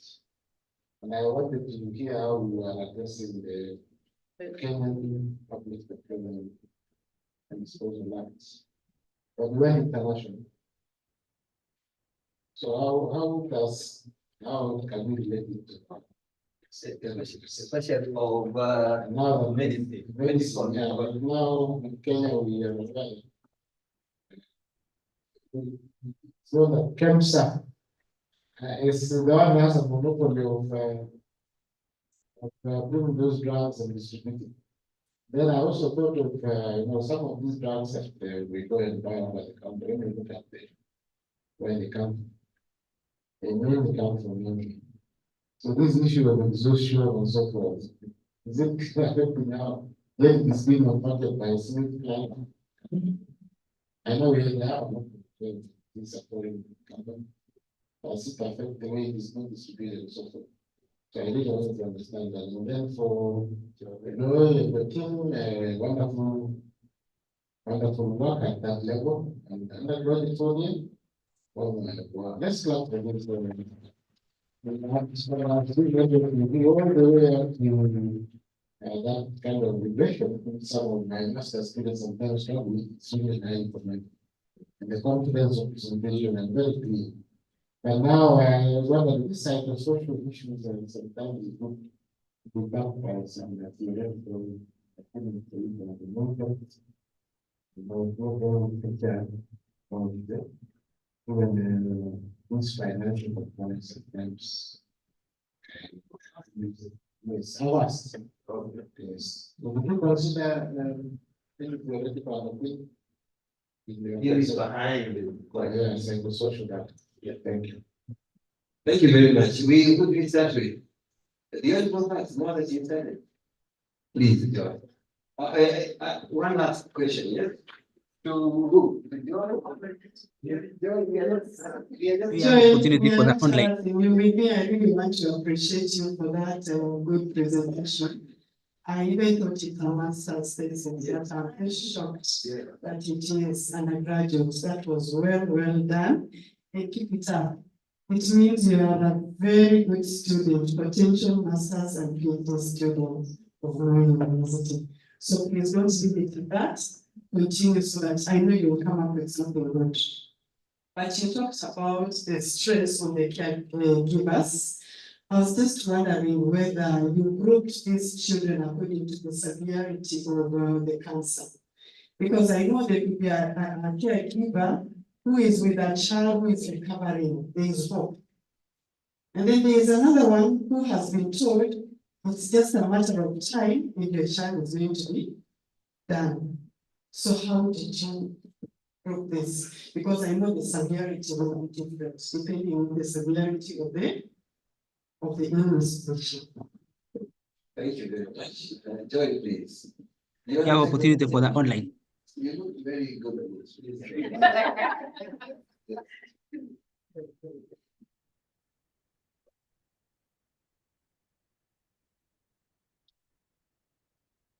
We're about 5 to 6 minutes for that.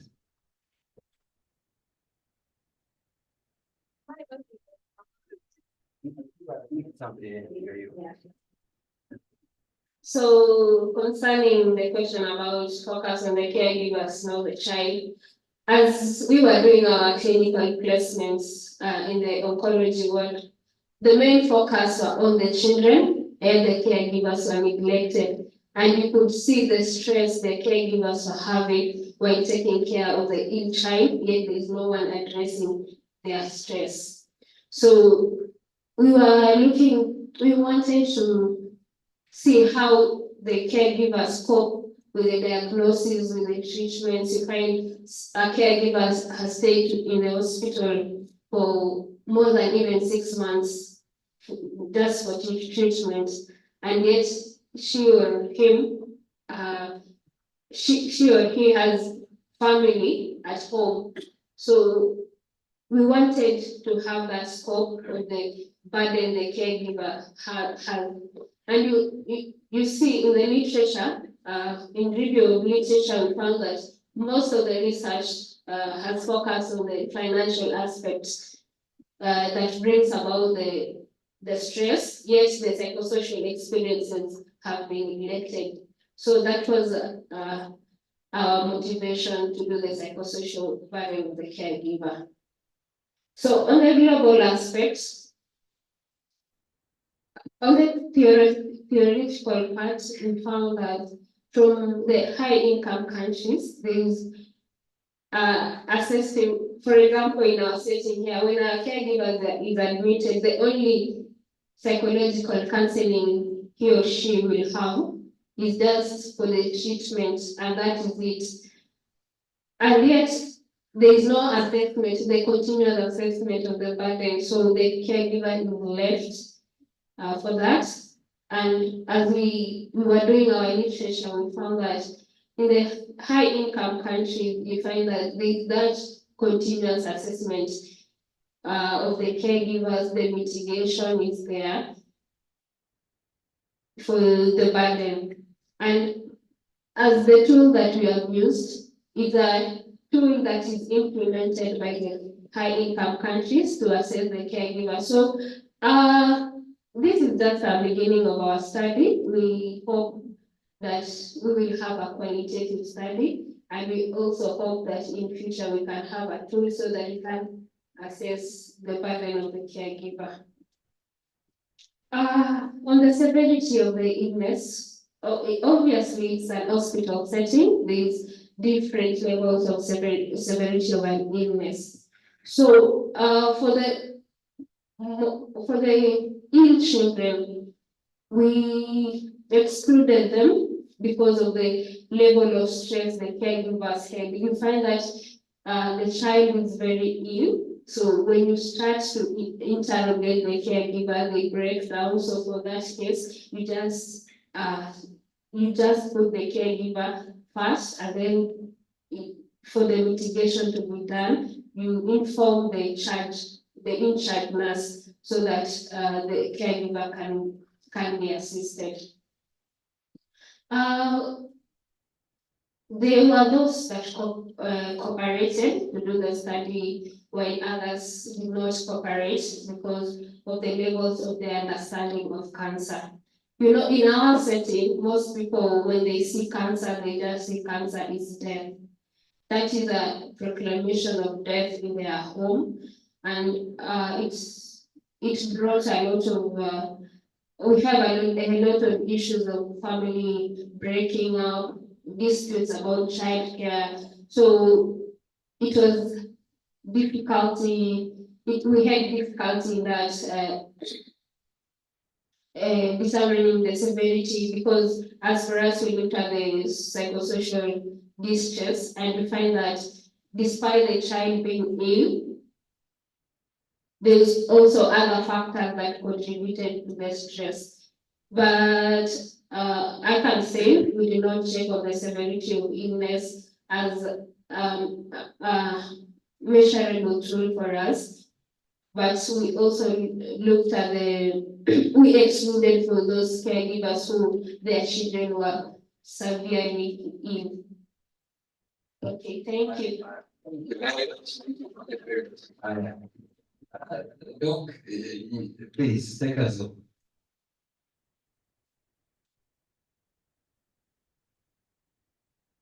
Thank you once again for the comments and questions that you've had.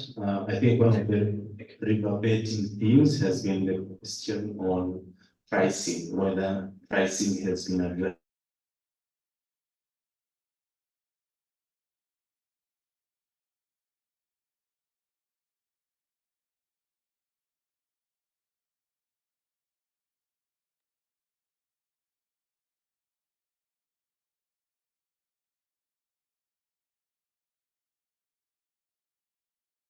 Pressure. When the supply becomes higher, it puts pressure on the prices.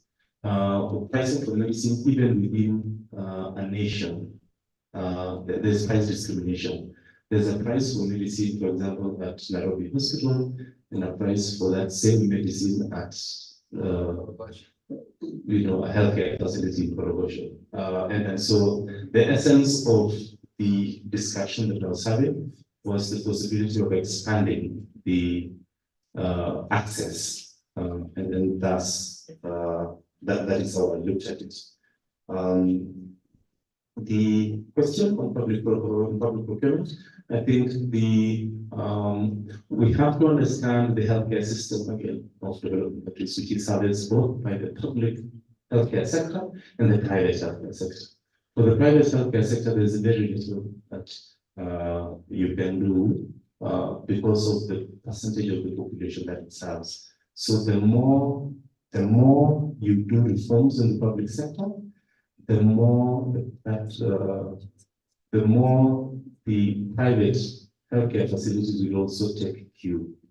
So, for example, if the prices in public hospitals or available through the public distribution channels manageable, let me call it manageable, then some even that go to private healthcare facilities will still use those distribution channels. And therefore, the public procurement system, which accounts for a significant amount of the pharmaceutical products that come into our nation, if there are adequate reforms to enhance availability, it will have a ripple effect onto the private healthcare sector.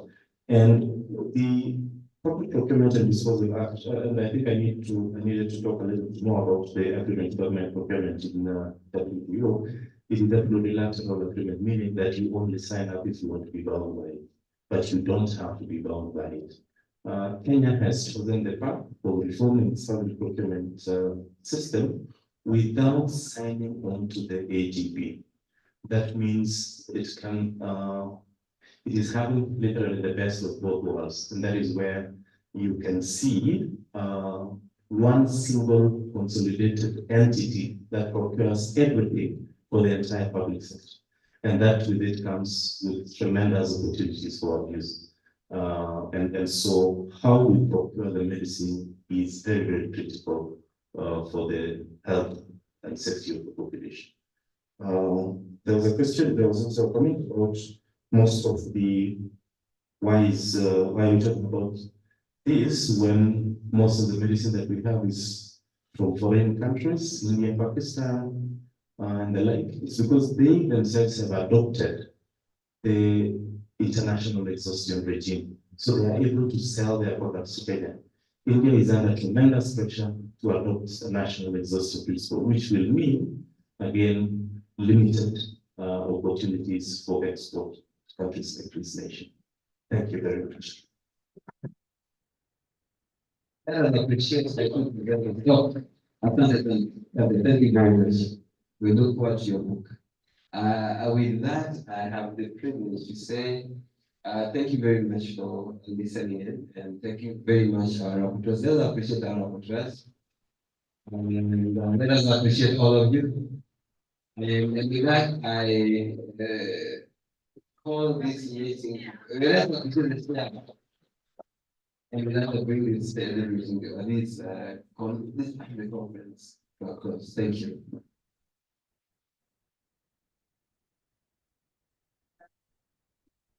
Thank you very much for taking time. It's exactly 4:02. We are winding up. We're just waiting for the other teams. They are also coming. I think as we do that, the choir is also around here. They are climbing the stairs. We can have some music as we wait for the rest. Our DVC is also on the way. I think it should be in a short time so that we are close together. In the meantime, let's get some music.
Thank you. Let's clap for them, please.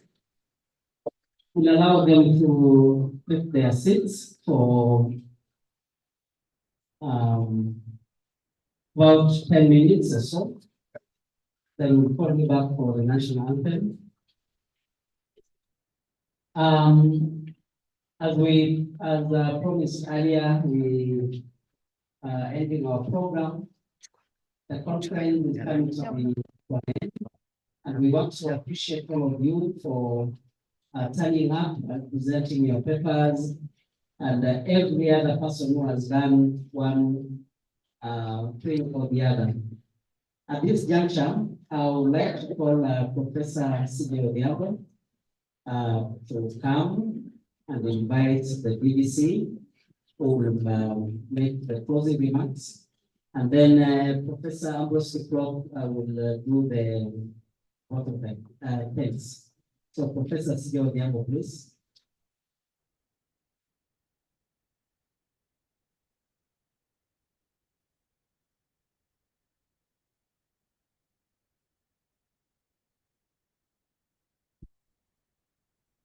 Good evening once again.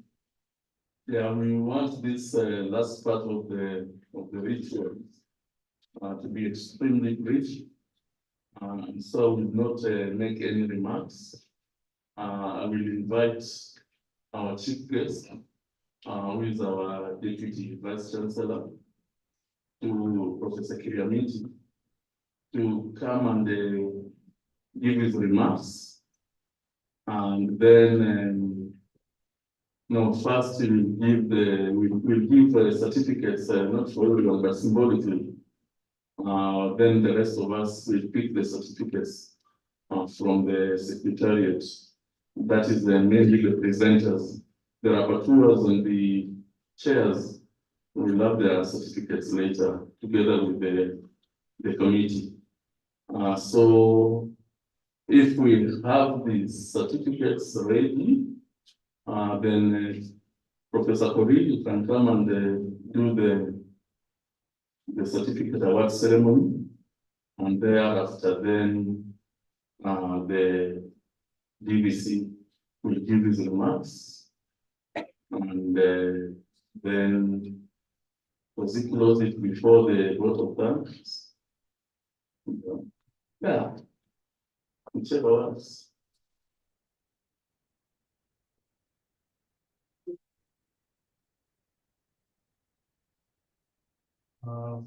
This year I will invite you to come and give these certificates. This is just symbolic gesture.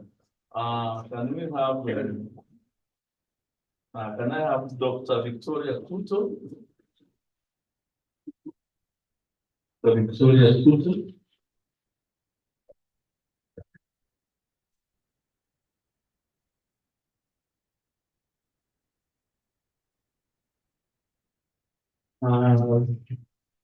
And Dr. Vincent K. Mutai.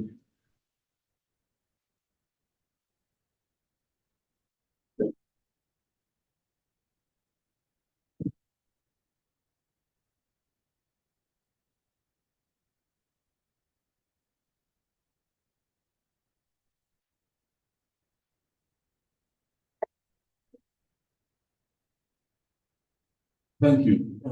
First, I think in order for Professor Ambrose to we come and give a vote of thanks, and then the DC can come and give his remarks and officially close. You can give a vote of thanks when it's officially close. Hello, Professor CJ, could be performing the our guest speakers for today, keynote speakers, Professor James Olekiabi and Sensei Manu. But at this at the moment, we really want to appreciate and thank them for honoring us in giving the keynote speeches today. And reminding us of how Moi University started and how things were at that time. We really appreciate that. We want to appreciate our chair of council, Dr. Humphrey Kimani, and of course all the council members for honoring us participating in Moi University. We also appreciate our vice chancellor, members of management, the deans, directors, all chairs of departments, members of staff, students. Of course, we can't forget our esteemed alumni for joining us. Thanks so much.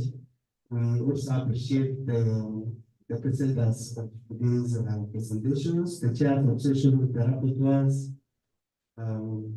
Of course, we appreciate the community for joining us.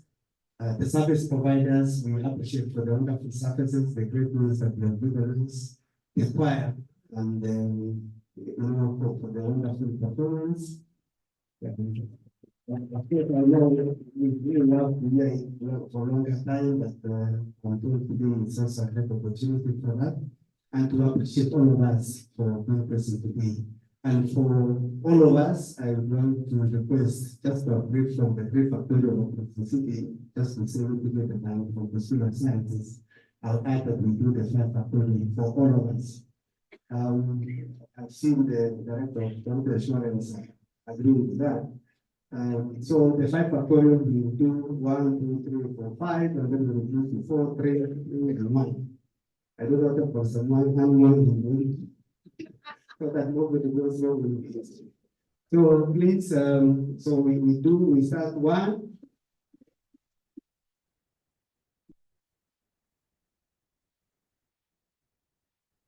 Excellent. Thank you all for Thank you very much. Before I call the chief guest, I want to make a few announcements. First and foremost, I want to ask the deans and directors to inform their administrators that we want to have the exhibition tomorrow at the pavilion. They should start mounting at 7 in the morning because the guests will come and pass through the exhibition before it goes to the seats. So we will transfer. They are already preparing. We can't have them there at night because of security reasons. And I just also want to say that tomorrow we have the main day. The DVC will talk about that. And I ask that we try and attend. There's a big tent there that if we are not there, we look like a grave. So I appeal that we try and attend tomorrow. DVC, please, the floor is yours.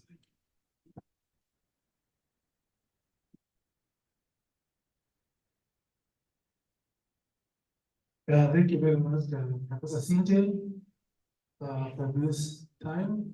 We are right on the same protocol that Professor Keynote has given to organize the people who are here from the council, the invited guests, the presenters who have presented different papers today, and even those who came to listen, the choir, everyone. Good evening. I think we start saying from what Professor Cynthia said, that tomorrow is our big day. 40 years is not a small thing. And all of us, we need to be there to celebrate that day and to celebrate what God has done for us up to where we are in 40 years. If somebody was born 84, I think this person is now a PhD holder, isn't it? So you can see how it is. So it is very important that really we come and celebrate this day. I may not read what I was given to read, but maybe some just few things because we don't want to take a lot of time. One, we are blessed to have got presenters who have presented different papers today. And in their presentations, they have given new knowledge and pushed us beyond the boundary that we know. Up to the time that we have come up with new ideas, innovative ideas, and things that this world didn't know. I believe that from today, there is somebody who has learned something new that he did not know because of what has been presented today. Secondly, I know some of the presentations that have been given today, they have solved one problem or the other. And by so saying, it has created a solution for our community. And so it is very important for us to know that the things that we have talked about, they are not just in vain, they have helped us to solve some solution. Others, there are some innovative ideas. You yourself, you might have presented the paper, you might not know that you have created an idea to somebody else who will carry out that idea that you have come up with. And later on, that idea that you have carried out, it is going to be a big, big thing for the other people. I remember when we talk about the Coca-Cola, they say that the first person who started the ingredient of the Coca-Cola in diet. That's what our chair council, Dr. says. And the second person died also. But it is the third generation that is the third person who was able to take up the idea altogether and come up with the Coca-Cola that we are taking today. And so all of us who are here don't think that we are here that we present it is not important. It is important in one way or the other. In the same process, there is leadership in you. You know, there's when you talk in front of people and explain some things, you may not know that you are impacting yourself in leadership. And that is a way of training. And that's why I can encourage even the students who are here, the lecturers who are here, who have been able to come in front and give a talk. It is a way of training yourself to become a leader. And second, and then the other thing that I'm trying to say, it is a way of also seeing how can we be able to collaborate. Because the research that we are doing now, it is very important. If you can be able to have interdisciplinary research work where we can be able to collaborate with other people. So when we are doing our presentations or we're doing our research, can we be able to think about the other group of part of the university, the other schools, so that you can be able to have a collaborative research. And if you do like that one, not only here, but because I've seen of late, there is collaboration even in the region and international. And so if you are going to be doing that, it is going to help us a lot. And the other thing, when you look at everything that you do, it will help us in our economy. Our economy is going to grow because of the work that you are doing, and also impact on the impact on the global area. Because if we, as people of this university, we are going to be known as University of Research and Innovation, then it means that we will have a big impact. And when we are going to be ranked, we will be ranked somewhere because of our work that we are doing. And so I will encourage each one of us. I will encourage each one of us who has given a paper today, who was sitting listening to a paper today, to know that your impact in the listening, it is very important. And later on, the other thing which we need to do as university is that to make sure that all our research, all our innovation, they have an impact even in the community that you are coming from. So that we can make sure that whatever we do, really it helps the community. Because if it is just to help ourselves, then it doesn't make any sense. Let us make sure that it helps the community. Now I will read just the last part of the speech that I was given, which is saying in closing, let us remember that the pursuit of the knowledge is not a solitary endeavor, but a collective journey towards a bright future. Together, let us harness the power of research and innovation to build a world that is more just and equitable and more sustainable for generations to come. Because that is what it is very important. Thank you, and may we all continue to strive for excellence in pursuit of knowledge. So with those few remarks, I declare this conference of today closed. However, we know that tomorrow we have our big day that we are going to meet there, and every one of us is required to be there to celebrate with us. May the Lord bless you all. Thank you very much. Thank you so much, Professor Kiyamichi, for the words of wisdom and encouraging us to attend the celebration tomorrow. Kindly, let's be part of that. Having said that, Professor Kiprop, did you appreciate Professor Kiyamichi? Kwa makofi. Kwa sababu alitupatia ile pictorial file, walitupatia makofi ya nyayo as we stand so that we have the national anthem. Tutampatia makofi ya nyayo ambayo tunayajua. Tupashe moto. 1, 2. Asante Profesa Kiyamichi, ubarikiwe sana. Fungua. Asanteni. National anthem, Ongeri. Then I'll kindly call upon Professor Mary Wahome to close with the word of prayer.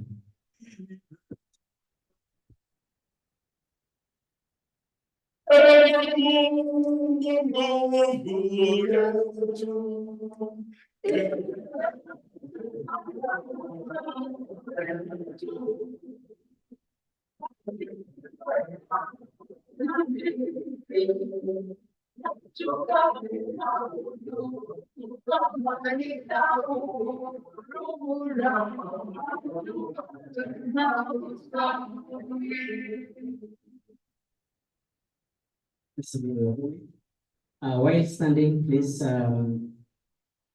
let's get the closing prayer, and then you will leave at your own pleasure or pressure. Okay, thank you very much, Professor Kandago. Let's clap for the master of ceremony.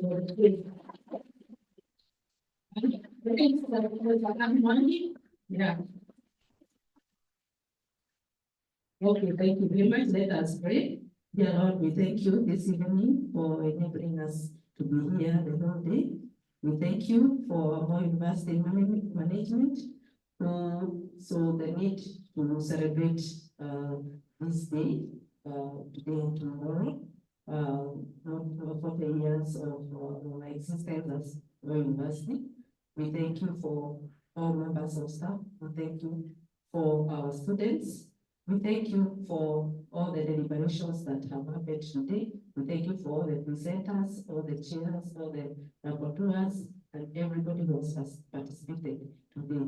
We pray for tomorrow as we go home today. We pray that enable us to prepare for tomorrow so that we will have a successful day.